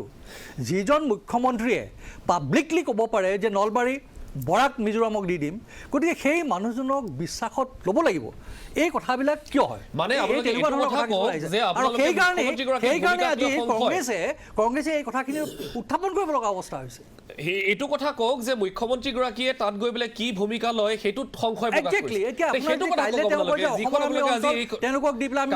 সমাধান কৰিব তাতে এই বিষয়টো আমি একচেপ্ট কৰিব নোৱাৰো তাতে আপোনালোকে কৈ আছে এগ্ৰিমেণ্টৰ বিষয়ে একো উল্লেখ কৰা নাই তাতে এগ্ৰিমেণ্টৰ বিষয়ে আগতে কওক তাৰপিছত এইবিলাক আলোচনা হ'ব এইটোতো এটা সমালোচনা হ'ব নোৱাৰে সন্দেহ সৃষ্টি আপোনাৰ ইতিমধ্যে আপোনাৰ এই ক্ষেত্ৰত কথা বহুত কথা ওলাইছে যে অসমৰ মাটি যাব অসমৰ মাটি যাবলৈ নাই মই আপোনাক এইবিলাক তথ্য এটা দিওঁ চুবুৰীয়া ৰাজ্যসমূহৰ ভিতৰত আটাইতকৈ বেছি অসমৰ ভূমি সোমাই আছে নাগালেণ্ডত ৬০,০০০ হেক্টৰ ভূমি নাগালেণ্ডৰ দখলত আছে আজি অসমৰ আটাইতকৈ বেছি মাটি নাগালেণ্ডে দখল কৰি আছে মই অলপ সময়ৰ পাছতে তথ্যখিনি দিম ভট্টাচাৰ্য ডাঙৰীয়াৰ ওচৰলৈ যাম এই মুহূৰ্তত আমাৰ সৈতে সংযুক্ত হৈ আছে নৱকুমাৰ ঠাকুৰীয়া নতুনকৈ আহি পাইছে এই মুহূৰ্তত নৱদা এই গোটেই বিষয়টো আপুনি বহু দিনৰ পৰা চাই আছে হৈ আছে কাজিয়া পেচাল হৈ আছে এতিয়া আকৌ এটা নতুন আৰম্ভণি হ'বলৈ ওলাইছে অমিত শ্বাহ আৰু হিমন্ত বিশ্ব শৰ্মাৰ নেতৃত্বত বিষয়টো আমি বেয়া বুলি নকওঁ যদি সমাধান হয় ভাল কথা হিমন্ত বিশ্ব শৰ্মাই এগ্ৰেছিভলি বহুতখিনি কথা ডিল কৰিছে তেওঁ গতিকে এইটো হওক লগতে কেন্দ্ৰীয় চৰকাৰে এই বিষয়টো কেনেধৰণে চাইছে ৰাজনীতিৰ কথা দিশেৰে চাইছে নে তেওঁলোকে সমাধান হোৱাৰ দিশেৰে চাইছে সেইটো এটা গুৰুত্বপূৰ্ণ বিষয় কিন্তু তেওঁলোকৰ যিটো এটা action of course of action সেইটো চাব লাগিব কিন্তু নবৰা মই ভাবোঁ দুটা কথা স্পষ্ট কৰা হ'ল এটা হ'ল কি হিমন্ত বিশ্ব শৰ্মা মূল আলোচনাত নাই সেইটো ভুল নকৰিব মূল আলোচনা ইতিমধ্যে সোমবাৰে হৈ গৈছে ভাৰত চৰকাৰৰ প্ৰতিনিধি আৰু NSCNৰ মূল প্ৰতিনিধি বা মুইভাৰ লগত হিমন্ত শৰ্মা হ'ল ছাপ্লিমেণ্টাৰী নেগচিয়েশ্যনৰ কাৰণে গতিকে এই ক্ষেত্ৰত প্ৰতিনিধি হিমন্ত বিশ্ব শৰ্মাৰ খুব বেছি ভূমিকা নাই এইটো ভুল বহুতে ভাবিব পাৰে যে হিমন্ত বিশ্ব শৰ্মা কেনেকৈ আলোচনাত সোমাই গ'ল হিমন্ত বিশ্ব সেইটো সোমাব নাই তেওঁ এজন প্ৰতিনিধি হিচাপে গৈছে আৰু নেডাৰ আব্বাস হিচাপে গৈছে অসমৰ মুখ্যমন্ত্ৰী হিচাপে গৈছে অসমৰ বিষয়ে জানা মানুহ হৈ গৈছে গতিকে হিমন্ত বিশ্বই মূলতঃ নাগালেণ্ডৰ মুখ্যমন্ত্ৰী লগ পাইছে মুইভাক লগ পাইছে আৰু NNPG যি গ্ৰুপৰ তেওঁলোকৰ যি লিডাৰ আছে তেওঁলোকক লগ পাইছে ষ্টেক হোল্ডাৰ লগ পাইছে অৰ্থাৎ প্ৰকাৰণেৰে ক'ব পাৰে যে ভাৰত চৰকাৰ আৰু NSCN IMৰ মাজৰ আলোচনাৰ এটা ছাপ্লিমেণ্টাৰী এটা চেনেল হিচাপে হিমন্ত বিশ্ব শৰ্মা কৈছে গতিকে কংগ্ৰেছে ইমান চিন্তা কৰিব নালাগে যে হিমন্ত বিশ্ব কোনো সিদ্ধান্ত ল'ব নোৱাৰে হিমন্ত বিশ্ব মাটি দিম বুলিও ক'ব নোৱাৰে মাটি নিদিওঁ বুলিও ক'ব নোৱাৰে তেওঁ সেই ক্ষেত্ৰত কোনো ভূমিকা নাই হিমন্ত বিশ্ব শৰ্মাই মোটামুটি মই ভাবোঁ এটা মানে এক ধৰণৰ সৌজন্যমূলক এটা আচলতে ভ্ৰমণ কৰিছে আৰু সেইটোলৈ বিজেপিয়ে খুব বেছি গৰ্ব কৰাৰ কোনো দৰকাৰ নাই নবৰা এটা বিভ্ৰান্তি তাতে থাকি গ'ল এই বৈঠকখনত মণিপুৰৰ মুখ্যমন্ত্ৰীকো মতা হৈছিল অৰুণাচলৰ মুখ্যমন্ত্ৰীকো মতা হৈছিল তেওঁলোক দুগৰাকী নগ'ল কিন্তু অসমৰ মুখ্যমন্ত্ৰীগৰাকী এতিয়া মুখ্যমন্ত্ৰী হৈ গৈছে নে নেডাৰ আহ্বায়ক হৈ গৈছে কোনো কথা নাই মুখ্যমন্ত্ৰী হিচাপে গ'লেও তেওঁ মূল কথা তেওঁ মূল আলোচনাত নাই মূল কৰিব হিমন্ত বিশ্ব শৰ্মা মূল আলোচনাত নায়েই তেওঁ চহী কৰিব পৰা কোনো ক্ষমতাই নাই এই মুহূৰ্তত মূল আলোচনা আছে মিশ্ৰ আৰু মুইভাৰ মাজত আৰু সেইটো তেওঁলোকৰ মাজত আকৌ ইতিমধ্যে সেই আলোচনাৰ পৰা বহু ধৰণৰ ফেক্টৰ আছে কিন্তু মূল কথা হ'ল কি নাগা সমস্যা ইমান সহজ নহয় শৰ্মা ডাঙৰে চেষ্টা কৰিছে খুব ভাল কথা আমাৰ অসমৰ মুখ্যমন্ত্ৰী চেষ্টা কৰিছে আমি গৰ্ববোধ কৰিছোঁ ভাল কথা কিন্তু কথা হ'ল কি নাগালেণ্ডে এখন স্পেচিয়েল তেওঁলোকৰ কাৰণে নিজস্ব এখন সংবিধান বিচাৰিছে সেইটো নেক্সট টু ইম্পচিবল যি কাৰণে পৰেশ বৰত আমাৰ আলোচনা যিটো নেক্সট টু ইম্পচিবল এইটোতো আলোচনা কৰাৰ কোনো ৰাস্তা নাথাকে তেওঁলোকে এখন ফ্লেগ বিচাৰিছে ফ্লেগ হয়তো সম্ভৱ হ'ব পাৰে আৰু নাগালেণ্ডে যদি এখন ফ্লেগ বিচাৰে আমি অসমীয়া এখন বিচাৰিব পাৰিম সেইটো বেয়া নহয় সংবিধানটো নেক্সট টু ইম্পচিবল আৰু নাগা আছে এটা জাতি নহয় নাগা এটা বিভিন্ন জাতি উপজাতিৰে এটা সন্মিলিত এটা মানে তেওঁলোকে এটা বিশেষ পৰিস্থিতি যে একত্ৰিত আছে নাগা কোনো এটা জাতি নহয় তেওঁলোকে এটা সন্মিলিত কোনো ভাষা নাই সন্মিলিত কোনো সংস্কৃতি নাই যিটো হেৰি কৈছে ৰাজদীপে কৈছে আৰু তেওঁলোকে ম্যানমাৰৰ নাগা অধ্যুষিত অঞ্চলো বিচাৰিছে তো সেইটো এটা অন্য এটা আছে ভাৰত চৰকাৰে ব্যৱস্থা ল'ব কিন্তু মই ভাবোঁ আলোচনাৰ কাৰণে যদি অসমৰ মুখ্যমন্ত্ৰী এটা যদি সদিচ্ছা দেখুৱাই অসম যদি যোৱাৰ ফলত যদি কিবা যদি ভাল কথা যদি আমি ভাল পাম কিন্তু মূল কথা হ'ল এইটো ভাবিব নালাগে যে হিমন্ত বিশ্ব শৰ্মা এতিয়ালৈকে মূল আলোচনাত কিন্তু এতিয়ালৈকে নাই RN ৰবিক আঁতৰাই যি মিশ্ৰ ডাঙৰীয়া মিশ্ৰ আৰু মুইভাৰ মাজতে আলোচনা হৈছে অৰ্থাৎ ভাৰত চৰকাৰে হিমন্ত বিশ্ব শৰ্মাক কিন্তু অফিচিয়েল কোনো নিগচিয়েটৰ হিচাপে কিন্তু এপইণ্টমেণ্ট বা এংগেজ কৰা নাই এইখিনিত মই কৈ ৰ'ল কিন্তু তাৰপিছতো মই ভাবোঁ যদি অসমৰ মুখ্যমন্ত্ৰীৰ উদ্যোগে এই পৰিস্থিতি যদি অলপমান শান্ত কৰাই যদি পৰিস্থিতি যদি সহজ হয় আৰু নাগালেণ্ডৰ পৰিস্থিতি অসমৰ যিটো অংগাংগী হৈ জড়িত আজি ম্যানমাৰলৈ যাবলৈকে নাগালেণ্ডৰ মাজেৰে আমি যাব লাগে বা ম্যানমাৰ এটা যিটো সীমান্তৱৰ্তী অঞ্চল সেইটো অত্যন্ত দুৰ্গম তাতো উগ্ৰবাদী সংঘাত ৰাজদীপে খুব কঠিন শব্দ কিছু ব্যৱহাৰ কৰিছে যে অপৰাধীৰ ৰম্যভূমি নাগালেণ্ড এইটো হয় ডেফিনেট কথা অন্ততঃ আলফালত তেওঁলোকৰ এইটোত অমিল আছে কিন্তু সামগ্ৰিকভাৱে মই ভাবোঁ আমি এটা লক্ষ্য কৰা ভাল আৰু ফ্ৰেমৱৰ্ক এগ্ৰিমেণ্টটো যিটো কংগ্ৰেছৰ দাবী সেইটো হয় যে এখন চুক্তি হ'ল সেই চুক্তিখন আজিলৈকে মানুহ কিয় নজনালে আজি 3 বছৰ হৈ গ'ল তো ঢাকি ৰখা হ'ল 3 বছৰ 6 বছৰে হৈ 2015 চনৰ 3 আগষ্ট হৈছিল তো সেইটো এটা ৰহস্যময় কথা মই হয়তো কংগ্ৰেছে ডেফিনেটলি বা অৱশ্যে ডেফিনেটলি দাবী কৰিব কিন্তু আমি বিচাৰোঁ যে যি হওক এটা চুক্তিৰ ক্ষেত্ৰত চিক্ৰেচি ৰক্ষা কৰক কিন্তু সামগ্ৰিকভাৱে নাগালেণ্ডে কিছু পৰিমাণে কিন্তু কম্প্ৰমাইজ কিন্তু কৰিবই লাগিব মানে ভাৰতবৰ্ষৰ ভিতৰত যদি থাকে তেওঁলোকে যদি ভাৰতবৰ্ষৰ গণতন্ত্ৰক বিশ্বাস কৰে তেওঁলোকে ভাৰতবৰ্ষৰ এখন ৰাজ্য হিচাপে থাকিব আৰু যদি স্বতন্ত্ৰ ৰাজ্য যদি মৰ্যাদালৈ বিচাৰে তেওঁলোকে যে বিচাৰে যে নাগা পেন নাগা এটা যদি আইডেণ্টিটি যদি বিশ্বাস কৰে যদি ভাৰত চৰকাৰে কৈছে যে এক ধৰণৰ এডভাইজাৰী এটা বৰ্ড তেওঁলোকে এটা মানি ল'ব পাৰে এডভাইজাৰী বৰ্ডত কিন্তু অসম বা মণিপুৰ বা অৰুণাচলৰ অধ্যক্ষতা ম্যানমাৰৰ অধ্যক্ষতা হয়তো কথা ভাবিব পাৰে কিন্তু এক্সিকিউটিভ নাগা এটা কাউন্সিল যাৰ নেকি প্ৰভাৱটো অসমৰ নাগা অধ্যক্ষতা এলাত পৰিব সেইটো কিন্তু ভাৰত চৰকাৰে এতিয়ালৈকে মানা নাই আৰু মোৰ মতে ভাৰত চৰকাৰে মানিব নোৱাৰে সেইটো মানা মানে এখন স্বতন্ত্ৰ দেশৰ মৰ্যাদা তাৰমানে তেওঁলোকে যিটো আগতে কৈছিলে with India not within India সেইটো কথা হৈ যাব তেতিয়া কিন্তু আউট অফ ইণ্ডিয়াটো সম্ভৱ নহয় আউট অফ ইণ্ডিয়া হ'লেতো ভাৰত চৰকাৰে আলোচনা কৰিব নোৱাৰিব এইটোতো বেলেগ এখন যুদ্ধ হ'ব লাগিব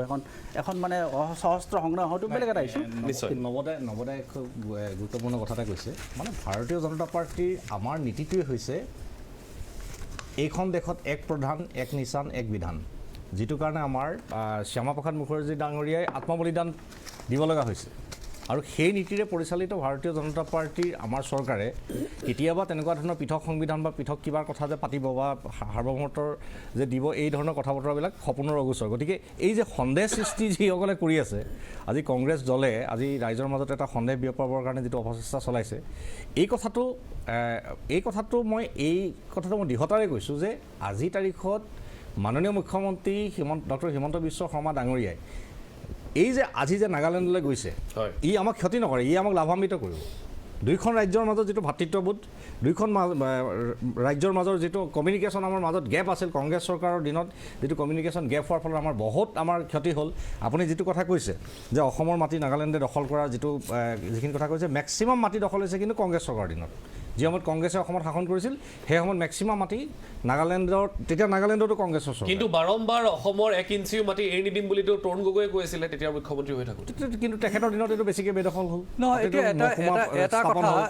বিদ্যালয় স্থাপন ভাৰতীয় জনতা পাৰ্টীয়ে আচলতে দে আৰ ডুৱেলিং আপন কংগ্ৰেছ বেটিং আজি আপোনালোকে চাওক আপোনালোকে দেখিছে যে 70 বছৰ একোৱেই নকৰিলে কংগ্ৰেছে আজি যদি আপোনাৰ এই চাওক এইখন মই ক'লোঁ এখন শতিকাজোৰা এটা প্ৰব্লেম নাগা সমস্যাটো এইটো অকল এই কংগ্ৰেছৰ দিনৰ আগৰে প্ৰব্লেম এইবিলাক তথাপিও যদি 1997ৰ পৰা আপোনাৰ এইটো আপোনাৰ হেৰিত আছে তেওঁলোকে 97 আজি 23 বছৰ হৈ গুচি গ'ল যদি কোনো দলে কোনো গভৰ্ণমেণ্টৰ যদি কণ্ট্ৰিবিউশ্যনেই নাই তেনেহ'লে এই আজি 2015 চনত এই আপোনাৰ এগ্ৰিমেণ্টটো সম্ভৱ তাকো কেনেকৈ এইটো আপোনাৰ লৰালৰিকৈ কৰিলে আৰু ডাঙৰ প্ৰব্লেমটো হৈছে যাওক যে আপোনাৰ যেতিয়াই একোটাহত আপোনাৰ এগ্ৰিমেণ্ট চাইন কৰিছে আমি যিটো আগৰ মই যিখিনি ক'লোঁ 75 চনে হওক বা 64 চনত হওক প্ৰত্যেকবাৰে ফেইল হৈছে এতিয়া 2015 চনত যিটো আপোনাৰ এগ্ৰিমেণ্ট ফ্ৰেমৱৰ্কৰ এগ্ৰিমেণ্ট কৰিলে সেইটো আল্টিমেটলি গোয়িং টুৱাৰ্ডছ ফেইলৰ গতিকে তেনেকৈ এটা এগ্ৰিমেণ্ট কৰিলে জানো আমাৰ একচুৱেলি লাভান্বিত হ'ব আপোনালোকে আমাক কংগ্ৰেছক গালি পাৰিব পাৰিব কিন্তু আপুনি অসমবাসীক সেইখিনি বিশ্বাস দিব পাৰিবনে যে আমাৰ এইখিনিৰ সমস্যা সমাধান হ'ব আৰু অসমবাসীৰ আমাৰ গোটেই উন্নয়নৰ পথ মুকলি হ'ব এই কথাখিনি আমাৰ বেছি ইম্পৰ্টেণ্ট গতিকে আপোনালোকে কংগ্ৰেছক দোষাৰোপ কৰি প্ৰত্যেকবাৰতে আপোনালোকে ক'ৰবাৰ নেহৰুক টানি আনিব ক'ৰবাৰ আপোনাৰ কংগ্ৰেছৰ আপোনাৰ তৰুণ গগৈক টানি আনি তেনেকৈ কথাবিলাক নচলে আপোনালোকে যে চিনচিয়াৰ আপোনাৰ ইয়াত কংগ্ৰেছে আজি যিখিনি কৰিছে ঠিক কোনোতো কৰা নাই আজি ফ্ৰেমৱৰ্ক এগ্ৰিমেণ্টখন তেওঁলোকে আছে কি এই বস্তুত সেই বস্তু তেওঁলোকে বিচাৰিছে তাত তেওঁলোকে আপোনালোকে কিমান ইমান হেৰি হৈ পৰিছে সেইটোৱে কথা হওক কামবিলাক ভালকৈ হওক কংগ্ৰেছে তেখেতে কি কৰা বুজিয়ে নাপালো কথা নাই ঠিক আছে নাই মই এক লাইন আৰু মানে তেখেতে কি কৈছে মই বুজি নাপালো যুদ্ধলৈ নাযাওঁ মই এটা কথা কৈ দিব বিচাৰিছোঁ যে এতিয়া নাগালেণ্ডত NDPP বিজেপি NPF একলগ হৈছে আৰু তেওঁলোকে ইউনাইটেড ডেমক্ৰেটিক এলায়েন্স গঠন কৰিছে ফৰ দ্য চেক অফ হয়তো বৃহত্তৰ নাগালেণ্ড বা যিয়ে নহওক তেওঁলোকৰ যিটো উদ্দেশ্য আছিল সেই উদ্দেশ্যটো সফল কৰিবৰ কাৰণে আজি তাত বিৰোধীয়ে নাই তেওঁলোকে একত্ৰিত হৈছে তেওঁলোকৰ সমস্যা সমাধানৰ স্বাৰ্থত তেওঁলোক একত্ৰিত হৈছে এতিয়া নাগালেণ্ডৰ যিটো সমস্যা সেইটো নাগালেণ্ডৰ সমস্যা নহয় নাগালেণ্ডৰ সমস্যাৰ সৈতে আমাৰ সমস্যা জড়িত হৈ আছে আৰু সেইকাৰণে এই বিষয়টো গুৰুত্বপূৰ্ণ দুটা বিষয় প্ৰথম বিষয়টো হৈছে যে অসমৰ মাটি আৰু দ্বিতীয়তে হৈছে টেৰৰিজম বুলি মই নকওঁ ঠিক যে তাত যিটো উগ্ৰবাদ চলি আছে আচলতে তেওঁলোকে যিখিনি কথা বা যেনেধৰণে কাম কৰি আছে ৰাজদীপ বাইলুং বৰুৱাই কৈছে তেওঁলোকে পৰোক্ষভাৱে তেওঁলোকে অস্ত্ৰৰ ব্যৱহাৰ কৰি আছে এই কথাখিনি কিন্তু অসমক ক্ষতি কৰিছে আৰু সেইকাৰণে এই সমাধান সূত্ৰ উলিওৱাৰ ক্ষেত্ৰত কেৱল সামাজিকভাৱে বা প্ৰশাসনিক দিশৰ পৰাই নহয় ৰাজনৈতিকভাৱে একত্ৰিত হ'ব লাগিব গতিকে আজি বিজেপি হওক কংগ্ৰেছ হওক তেওঁলোকে এই বিষয়সমূহ আলোচনা কৰা বা উত্থাপন কৰাতকৈ সমাধান সূত্ৰ এটা দিয়ক সেইকাৰণে আমি বিচাৰিছোঁ পল্লৱ ভট্টাচাৰ্য ডাঙৰীয়া বহু সময় একলাইন কৰি লওঁ নেকি তেখেতে কেইবাটাও বিষয়ে সমালোচনা কৰিলে ভাৰতীয় জনতা পাৰ্টি কথাটো চাওক দায়িত্বটো যদি নিষ্ঠা সহকাৰে গুৰুত্ব সহকাৰে যদি সেই সময়ত কংগ্ৰেছৰ চৰকাৰবিলাকে যদি পালন কৰিলেহেঁতেন এই সমস্যাবিলাক আজি তাৰিখলৈ সমাধান হ'বলৈ নাথাকিলেহেঁতেন কাৰণ কংগ্ৰেছ ফেইল হৈছে ইতিমধ্যে তেখেতে আমাক বিশ্বাস লোৱাৰ কথা কৈ আছে অসমৰ ৰাইজে আমাক বিশ্বাস কৰিছে সেইকাৰণে আমাৰ 2014 চনৰ নিৰ্বাচনত আমি জিকিছোঁ 2016 চনত জিকিছোঁ আমি 2019ত জিকিছোঁ 2021 চনত জিকিছোঁ এতিয়া উপনিৰ্বাচন আহিছে উপনিৰ্বাচনত আমি জিকিম অসমৰ ৰাইজে বিশ্বাস কৰিছে কাৰণেহে আমি চৰকাৰ গঠন কৰিব পাৰিছোঁ আপোনালোকক বিশ্বাস কৰা নাই অসমৰ ৰাইজে আপোনালোকে আজিৰ তাৰিখত যিমান অপপ্ৰচাৰ চলাইছে এই কথা বতৰাবিলাক ৰাইজে বুজি পায় নহয় কাৰণ কংগ্ৰেছে যেতিয়া চৰকাৰ কৰি আছিল কংগ্ৰেছৰ চৰকাৰৰ সময়ত সমস্যাবিলাক সমাধান কৰিবৰ কাৰণে আপোনালোকে চেষ্টা নকৰিলে আজি ভাৰতীয় জনতা পাৰ্টীৰ চৰকাৰৰ দিনত সমস্যাটো সমাধান কৰাৰ কাৰণে এটা ইনিচিয়েটিভ হৈছে অসমৰ মাননীয় মুখ্যমন্ত্ৰী ডাঙৰীয়া আজি তালৈ গৈ এটা ভাতৃত্ববোধৰ এটা মানে সমন্বয়ৰ বাৰ্তা দিব বিচাৰিছে তাকো আপোনালোকে সমালোচনাৰ দৃষ্টিৰে আজি ৰাইজৰ মাজত সন্দেহৰ বীজ ৰোপণ কৰিব চেষ্টা কৰিছে বিশ্বাস ৰাইজে আপোনালোকক নকৰে ওপেনিং ষ্টেটমেণ্টেই আপুনি কংগ্ৰেছক আপোনাৰ গালি পাৰি পৰা আৰম্ভ হৈছে মই কথাটো তাতেই কৈছোঁ যে আপুনি আজি 5 বছৰ আপোনাৰ 5 বছৰ আজি এইটো কংগ্ৰেছ বিজেপি 5 বছৰ 15 বছৰ কথা নহয় মই আকৌ কৈছোঁ যে এই বিষয়টো মানে কথাটো তেওঁলোকে কথাটোৱে আৰম্ভ কৰে মানে কংগ্ৰেছ বেডিঙৰ সেইটো কথাটো তেনেকুৱা হ'ব নহয় আপোনাৰ সমস্যা হ'ল আজি শতিকাজোৰা সমস্যাৰ এই সমস্যা সমাধান আজি আপোনাৰ কৈ আজি আলোচনা দীঘলীয়া হ'ব কিয় দীঘলীয়া হ'ব তো আপোনালোকেতো সব সমস্যা সমাধানেই কৰি পেলালে গতিকে আপোনালোকে কেনেকৈ কথাবিলাক কি লাগিব চাওক ঠিক আছে মই টেকনিকেলিটিজত যাবই লাগিব গতিকে মই এটা বিৰতি এইখিনি সময় হৈছে এটা বিৰতি ল'ম তাৰপিছত মই ভট্টাচাৰ্য ডাঙৰীয়াৰ ওচৰলৈ যাম আৰু তেখেতৰ পৰা জানিম যে আচলতে এতিয়া কি কৰা উচিত আমি আমাৰ ষ্টেপসমূহ কেনেকুৱা হ'ব লাগে চুবুৰীয়া ৰাজ্য হিচাপে অসমৰ ষ্টেপ অসমৰ প্ৰশাসনৰ ষ্টেপ ৰাজ্য চৰকাৰৰ ষ্টেপ এটা কথা ওলাই আছে কেন্দ্ৰীয় চৰকাৰে এটা ডিভাইড এণ্ড ৰুল খেলিবলৈ আৰম্ভ কৰিছে নেকি এনেধৰণৰ কথা ওলাই আছে গতিকে অসমৰ এতিয়া পদক্ষেপসমূহ কেনেকুৱা হ'ব সেইখিনি কথা জানিম এটা বিৰতি লৈছোঁ বিৰতিলৈ যোৱাৰ পূৰ্বে আপোনালোকক শুনাবলৈ বিচাৰিছোঁ আজি মুখ্যমন্ত্ৰীগৰাকীয়ে এই আলোচনাৰ পাছত কি ক'লে অলপমান তেওঁৰ মন্তব্যটো তাৰপিছত বিৰতি আছিলে আমি যিহেতু ভাৰত চৰকাৰ আৰু NSCNৰ মাজত ডিছকাশ্যন চলি আছে গতিকে মই ডিমাপুৰত আহিছিলোঁ যেতিয়া NSCN-IMৰ লিডাৰসকলৰ লগতো ৰিঅ'জি আৰু মই একেলগে লগ কৰিছোঁ একো নাই ঠিকে আছে এইটো চলি আছে এইটো সময় লাগিব এইটো লাহে লাহে খুব স্পীডত নহয়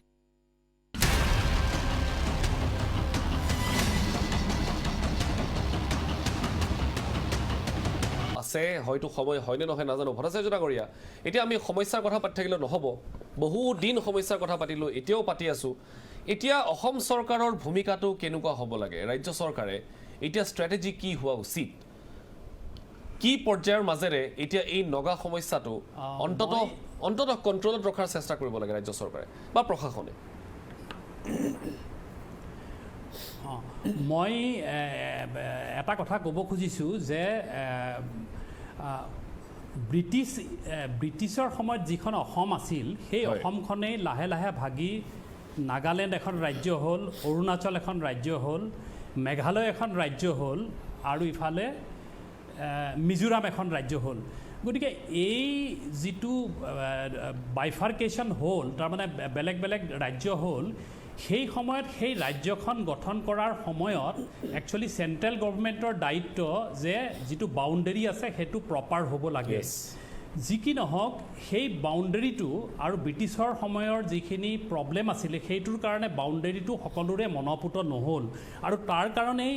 অসমৰ লগত এই ৰাজ্যকেইখনৰ যিটো বাউণ্ডেৰী সমস্যা সেইটো এতিয়ালৈকে অব্যাহত আছে মই এতিয়া এটা কথা ক'ব খুজিছোঁ চাওক আমি বেটেলিয়ান এনেকৈ বৰ্ডাৰ আউটপোষ্ট পাতি বা সিফালে নাগালেণ্ডেও বৰ্ডাৰ আউটপোষ্ট পাতিছে এনেকৈ যুদ্ধংদেহী এটা আমি যিটো এইটো আমি বহুত দিনৰ পৰাই কৰি আহিছোঁ মই এটা এই সমাধানৰ প্ৰক্ৰিয়া আচলতে কনফ্লিক্ট ৰিজলিউশ্যনৰ কাৰণে ডায়েলগ বৰ দৰকাৰ আৰু এই ডায়লগটো চলি থাকিব কিন্তু ইতিমধ্যে এই সময়ত আমাৰ মানুহখিনি যাতে সুৰক্ষিত হৈ থাকে বা নাগালেণ্ডৰ মানুহখিনিও যাতে সুৰক্ষিত হৈ থাকে তাৰনে মই এটা প্ৰস্তাৱ দিব খোজোঁ প্ৰস্তাৱটো এনেকুৱা আমাৰ যিখিনি ডিসপিউটেড এৰিয়া আছে আসাম নাগালেণ্ডৰ ভিতৰত বা আসাম নাগালেণ্ডৰ মাজত বা আসাম অৰুণাচলৰ মাজত বা আসাম মেঘালয় বা আসাম মিজোৰামৰ মাজত সেই ডিসপিউটেড এৰিয়াখিনি মোৰ বোধেৰে তাত কিছু ইকনমিকেল ডেভেলপমেণ্ট প্ৰগ্ৰেম কিছুমান আমি ল'ব পাৰোঁ যিটো চেণ্ট্ৰেল গভৰ্ণমেণ্টে স্পন্সৰ কৰিব লাগিব আমাৰ ডনাৰ মিনিষ্ট্ৰী আছে তেওঁলোকে এই দায়িত্বটো ল'ব লাগে যিহেতু এইটো চেণ্টাৰ আৰু ষ্টেট সকলোৰে যুটীয়া দায়িত্ব এতিয়া এই বস্তুটো কৰিবলৈ হ'লে আমি পিপল টু পিপল কণ্টেক্ট বুলি যিটো কোৱা হয় সেই কণ্টেক্টটো বহুত দৰকাৰ হ'ব মই মোৰ চাকৰি জীৱনৰ কালত মই বহুতো এনেকুৱা ধৰণৰ সংস্থা পাইছিলোঁ অসমৰ ছাইডৰ পৰা বা নাগালেণ্ডৰ ছাইডৰ পৰা বা অসমৰ ফালৰ পৰা বা অৰুণাচলৰ ফালৰ পৰা যিসকলে সেই বৰ্ডাৰ এৰিয়াত বাস কৰে গতিকে আমি তেওঁলোকৰ লগত যদি পিপল টু পিপল কণ্টেক্টটো আমি ৰাখোঁ আৰু ইতিমধ্যে কিছুমান ডেভেলপমেণ্ট প্ৰগ্ৰাম তাত লওঁ যাৰ যিখিনি ইকনমিক এডভান্টেজ হ'ব আজিকালি এক্ট ইষ্ট পলিচি আছে তাৰ জৰিয়তেও আমি বহুত ডেভেলপমেণ্টেল প্ৰগ্ৰাম ল'ব পাৰোঁ যিখিনিৰ কাৰণে অলপ ৰিচাৰ্চৰ দৰকাৰ হ'ব আৰু এই ৰিচাৰ্চখিনি অলৰেডি কৰিব পাৰিব মই অসমৰ কেইটামান সংগঠনৰ কথা জানো যিসকলে এই সময়ত কামত কাম কৰিবলৈ আগবাঢ়ি আহিব পাৰে গতিকে এই যুটীয়া প্ৰচেষ্টাৰে যদি আমি পিপল টু পিপল কণ্টেক্ট কৰি তেওঁলোকৰ ইকনমিক ডেভেলপমেণ্টটো কৰিব পাৰোঁ অৰ্থাৎ সেই ডিসপিউটেড এৰিয়াত তেতিয়াহ'লে তেওঁলোকৰ মাজৰ যিটো ভেদভাৱ সেই ভেদভাৱটো লাহে লাহে আঁতৰি যাব আৰু তেতিয়া মই ভাবোঁ যে আমাৰ যিটো বাউণ্ডেৰী সমস্যা সকলোবিলাক ৰাজ্যৰ লগতে এইটো আমি এটা সফল সমাধানত আমি উপনীত হ'ব পাৰিম মোৰ ফালৰ পৰা মোৰ এইটো ব্যক্তিগত ইচ্ছা যে আমি যদি এনেকুৱা ধৰণৰ এটা পিপল টু পিপল কণ্টেক্ট লৈ চেণ্ট্ৰেল গভৰ্ণমেণ্টৰ ফাইনেন্সেৰে যদি আমি ডনাৰ মিনিষ্ট্ৰীৰ কমপ্লিট যিটো মনিটৰিঙত যদি এনেকুৱা ধৰণৰ কিছুমান প্ৰগ্ৰেম লওঁ আৰু সেই ধৰক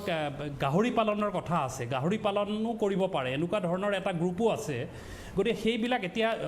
চাইনাত তাৰমানে গাহৰিৰ বহুত চাহিদা বেছি গতিকে আমি যদি সেই গাহৰি পালন কৰি এক্ট ইষ্ট পলিচিৰ জৰিয়তে সেইখিনি যদি চাইনালৈ আমি এক্সপৰ্ট কৰিব পাৰোঁ বা আজিকালি অগৰ গছৰো যিটো প্ৰচেষ্টা লোৱা হৈছে আগৰ উডৰ কথা কৈছোঁ সেইখিনিও যদি তেনেকুৱা ধৰণৰ এটা কাল্টিভেশ্যন কৰিব পাৰোঁ মানে পিপল টু পিপল কণ্টেক্ট কৰি তেতিয়াহ'লে মই ভাবোঁ যে সেই জেগাখিনিৰ ইকনমিক ডেভেলপমেণ্ট হ'ব আৰু তেতিয়া আমাৰ মাজত যিটো বৈৰী ভাৱ আছে সেই বৈৰী ভাৱটো লাহে লাহে শেষ হ'ব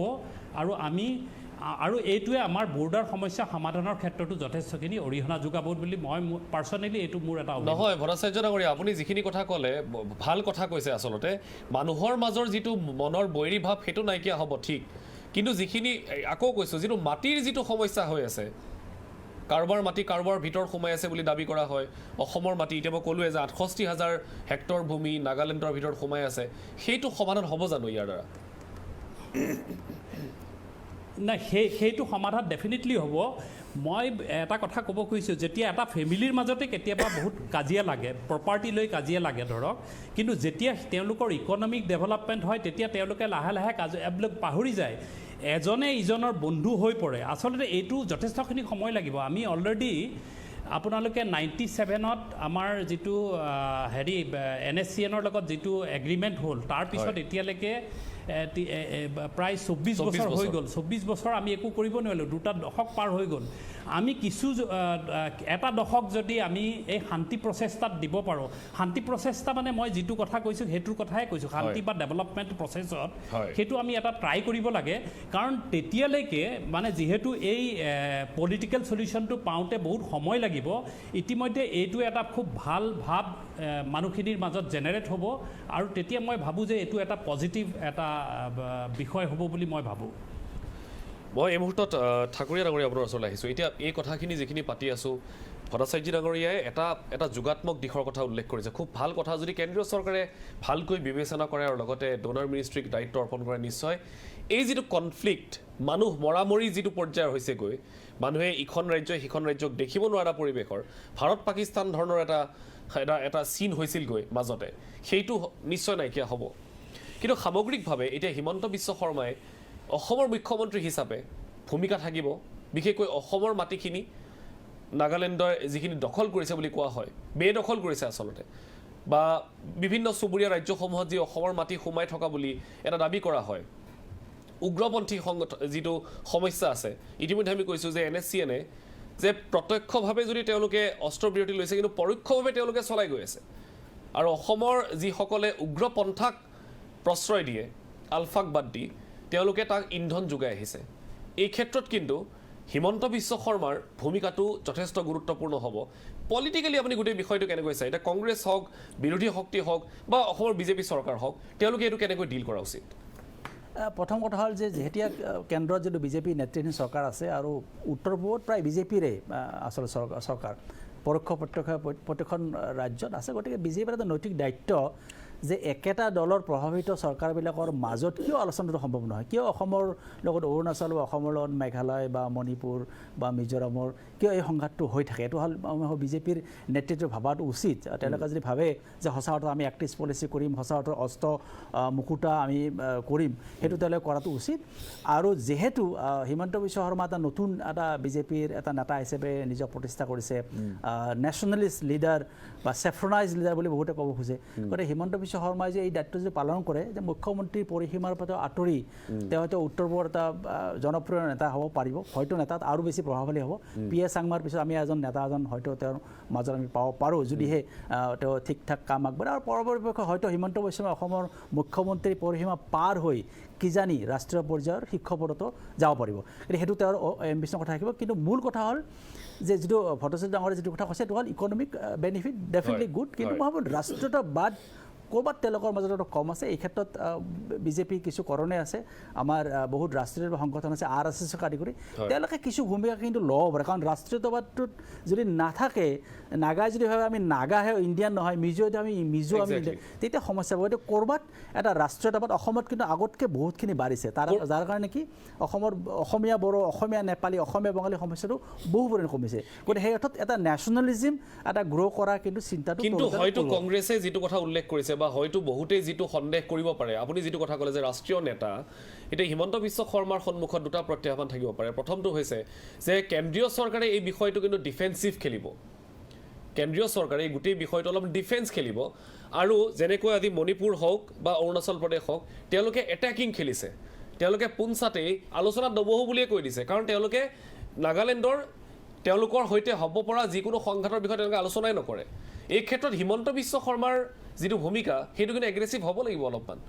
এইটো হিমন্ত বিশ্ব শৰ্মাই কি ভূমিকা পালন কৰে কিন্তু মই ভাবোঁ হিমন্ত বিশ্ব শৰ্মা অলপমান মানে কেন্দ্ৰীয় নেতৃত্বৰ প্ৰতি অলপ আচলতে দায়বদ্ধ যিকোনো কাৰণত সেইটো ব্যাখ্যা কৰাটো ঠিক নহ'ব কিন্তু সেইকাৰণে তেওঁ কিছুমানে তেওঁ এইটো কাম কৰাটো জৰুৰী কিন্তু নাগালেণ্ড কিন্তু মণিপুৰৰ মুখ্যমন্ত্ৰী আলোচনা কেতিয়াও যাব নোৱাৰে মণিপুৰতো সাংঘাতিক অৱস্থা হ'ব যদি তেওঁলোকৰ 1 ইঞ্চি মাটি যদি নাগালেণ্ডত দিম বুলি কয় অসমে হয়তো মানি ল'ব পাৰে অসমো নহয় অসমৰ মানুহ অলপ এলেহুৱা মানুহ গতিকে হয়তো মানি ল'ব কিন্তু মণিপুৰে এইটো কেতিয়াও নামানে গতিকে হিমন্ত বিশ্ব শৰ্মাই নিজে জানিব এইটো কি হিচাপে তেওঁ গৈছে কিন্তু অসমৰ স্বাৰ্থ যদি বিঘ্নিত নহয় তাৰ কাৰণে আমি নিশ্চয় চকু ৰাখিম নিশ্চয় কিবা ক'ব সুভাষ দত্ত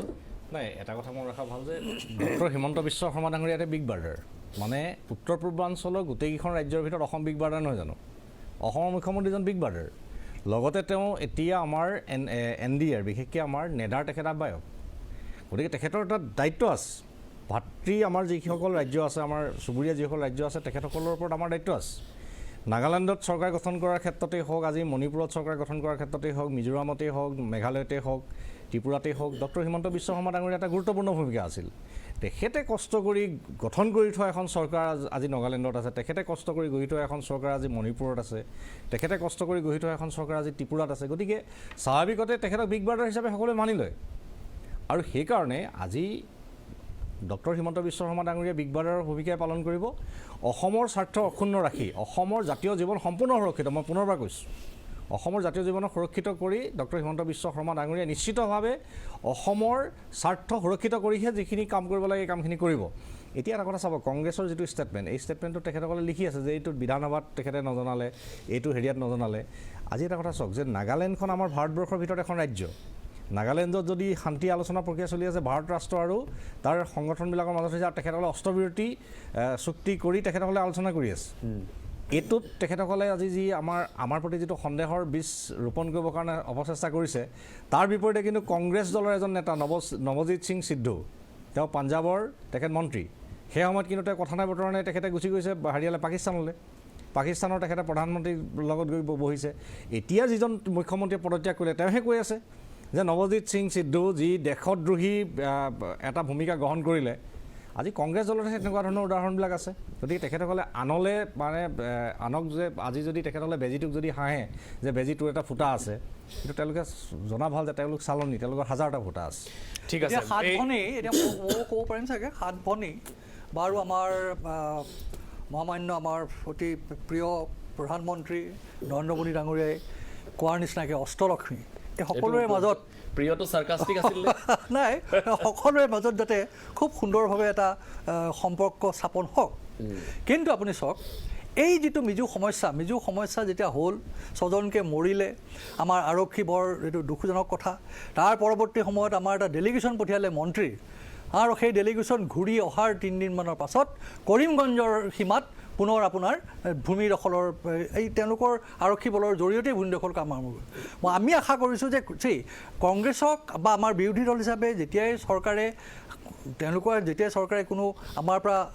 সহযোগিতা বিচাৰিব ডেফিনেটলি বিৰোধী পক্ষত সহায় কৰিবলৈ আগবাঢ়ি আহিব এতিয়া কথাটো হৈছে যে মিজোৰামত যিটো ঘটিল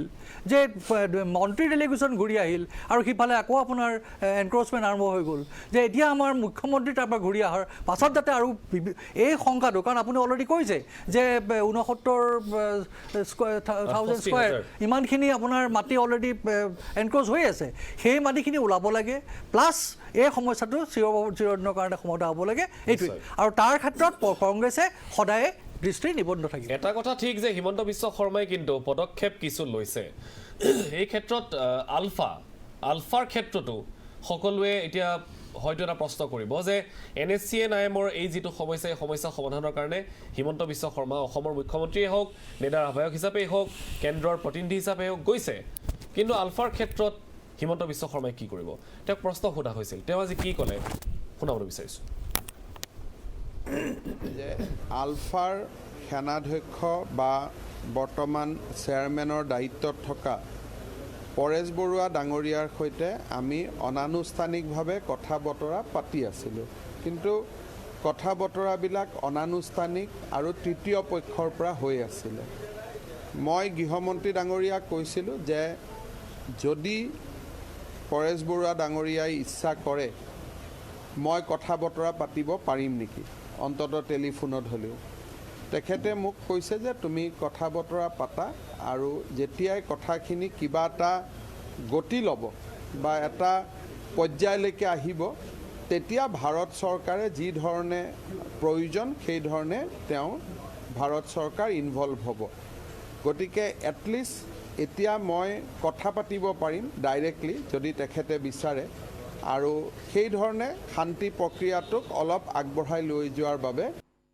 এই আছিলে হিমন্ত বিশ্ব শৰ্মাৰ মন্তব্য এটা কথা ভাল পাইছোঁ যে তেওঁ প্ৰত্যক্ষভাৱে এতিয়া আলোচনাত বা তেওঁ কথা পাতিবলৈ বিচাৰিছে এই যিটো এগ্ৰেশ্যন এই এগ্ৰেশ্যনটো কিন্তু অলপমান প্ৰয়োজন হয় এনে বিষয়সমূহ সমাধানৰ ক্ষেত্ৰত অনুষ্ঠান শেষ কৰিবলৈ হৈছে এণ্ডিং ৰিমাৰ্কছ ল'ম মই প্ৰথমতে আহিছোঁ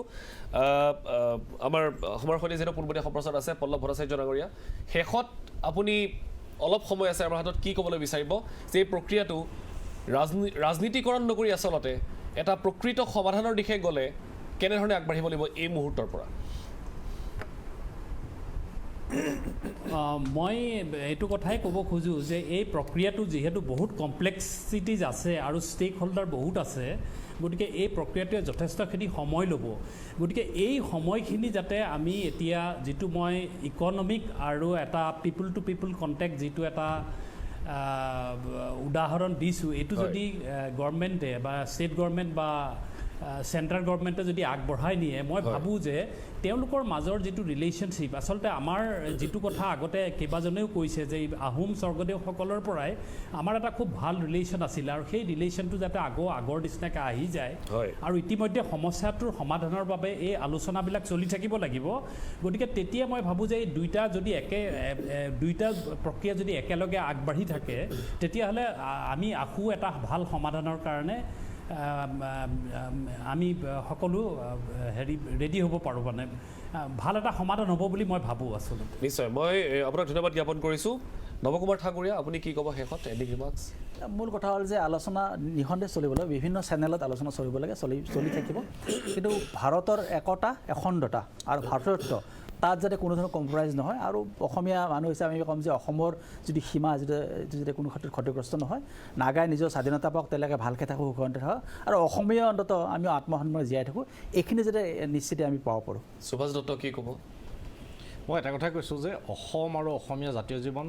আমাৰ মাননীয় মুখ্যমন্ত্ৰী ডক্টৰ হিমন্ত বিশ্ব শৰ্মা ডাঙৰীয়াৰ নেতৃত্বত সুৰক্ষিত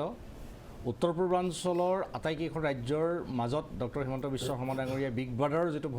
ভূমিকাটো পালন কৰিছে আৰু নিশ্চিতভাৱে যিবিলাক ৰাজনৈতিক যিবিলাক অৰ্থনৈতিক বা যিবিলাক সামাজিক সমস্যা আছে এই সমস্যাবিলাক সমাধানৰ কাৰণে আমি ইজনে সিজনৰ লগত হাতত হাত ধৰি আমি আগবাঢ়িব লাগিব আমি এই যিটো আমাৰ সাতভনীৰ যিটো ঐক্য এই ঐক্যটো শক্তিশালী কৰাৰ কাৰণে সমৃদ্ধিশালী কৰাৰ কাৰণে আমাৰ নতুন দিল্লীৰ পৰা আমাৰ ৰাষ্ট্ৰীয় নেতৃত্বই যিটো আমাক সহায়ৰ হাত আগবঢ়াইছে বা যে আমাৰ মাননীয় মুখ্যমন্ত্ৰী ডক্টৰ হিমন্ত বিশ্ব শৰ্মা ডাঙৰীয়াৰ পৰা যিটো আস্থা বা বিশ্বাস প্ৰকাশ কৰিছে ই আচলতে অসমীয়া জাতীয় জীৱনক আৰু অধিক সমৃদ্ধিশালী কৰিব গোপাল শৰ্মা কি ক'ব বিৰোধী দল হিচাপে ৰাইজে কংগ্ৰেছক যিখিনি দায়িত্ব দিছে এই আমাৰ গণতান্ত্ৰিক আওতাত সেইখিনিৰ ক্ষেত্ৰত আমাৰ কংগ্ৰেছ দলে প্ৰয়োজনীয় যিখিনি কাম সেইখিনি গোটেইখিনি কৰি যাব আৰু এটা কথা যিটো আমাৰ কংগ্ৰেছ দলে এটা দাবী উত্থাপন কৰিছে যে ফ্ৰেমৱৰ্ক এগ্ৰিমেণ্ট সেইটো আচলতে ৰাইজৰ বিশ্বাসত লৈ পেলাই এই ফ্ৰেমৱৰ্ক এগ্ৰিমেণ্টটোত আছে কি এই কথাখিনি আমাক ৰাজহুৱা কৰিব লাগে ঠিক আছে মই শেষত ধন্যবাদ জ্ঞাপন কৰিছোঁ পল্লৱ ভট্টাচাৰ্য সুভাষ দত্ত গোপাল শৰ্মাৰ লগতে নৱকুমাৰ ঠাকুৰীয়া এটা কথা ঠিক যে এই বিষয়সমূহ কেৱল নাগালেণ্ড বুলিয়ে নহয় আৰু এনেধৰণৰ বহুত চুবুৰীয়া ৰাজ্যৰ বিষয় আছে এই বিষয়সমূহ কিন্তু আমিও যেতিয়া সৰু আছিলোঁ তেতিয়াৰ পৰাই সেই কথাবিলাকে শুনি আহিছোঁ আজিলৈকে তেনেকেই আছে চৰকাৰ আহিছে ৰাজ্যত হওক কেন্দ্ৰত হওক কিন্তু এই বিষয়সমূহ সমাধান হ'বলৈ আগবঢ়া নাই চেষ্টা কৰা দেখিছোঁ কেতিয়াবা কিন্তু সেই চেষ্টা কিমান দূৰ সফল হৈছে আমি সকলোৱে জানো এটা কথা ঠিক যদি এতিয়া কেন্দ্ৰীয় চৰকাৰে সঁচাকেই এই সমস্যাটো সমাধান কৰিবলৈ বিচাৰিছে বিশেষকৈ উত্তৰ পূৰ্বাঞ্চল তথা অসমৰ এই উগ্ৰপন্থীৰ সমস্যাটো সমাধান কৰিবলৈ বিচাৰিছে তেতিয়াহ'লে কিন্তু কেন্দ্ৰীয় চৰকাৰৰ এই ক্ষেত্ৰত ভূমিকা অতি শক্তিশালী হ'ব লাগিব আৰু তাৰ সমান্তৰালকৈ অসম তথা উত্তৰ পূৰ্বাঞ্চলৰ ৰাজ্যকেইখনৰ যিকেইগৰাকী মুখ্যমন্ত্ৰী আছে তেওঁলোকৰ বলিষ্ঠ ভূমিকা হ'ব লাগিব এই ক্ষেত্ৰত অসমৰ ৰাজনৈতিক প্ৰেক্ষাপটত এটা কথাই ক'ম যে আন বিষয়সমূহ যিয়েই নহওক ৰাজনৈতিকভাৱে সামাজিকভাৱে কিন্তু এইসমূহ বিষয়ত যাতে সকলোৱে একেলগে থিয় দিয়ে নাগালেণ্ডে যিটো উদাহৰণ ইতিমধ্যে দিছে ধন্যবাদ শুভৰাত্ৰি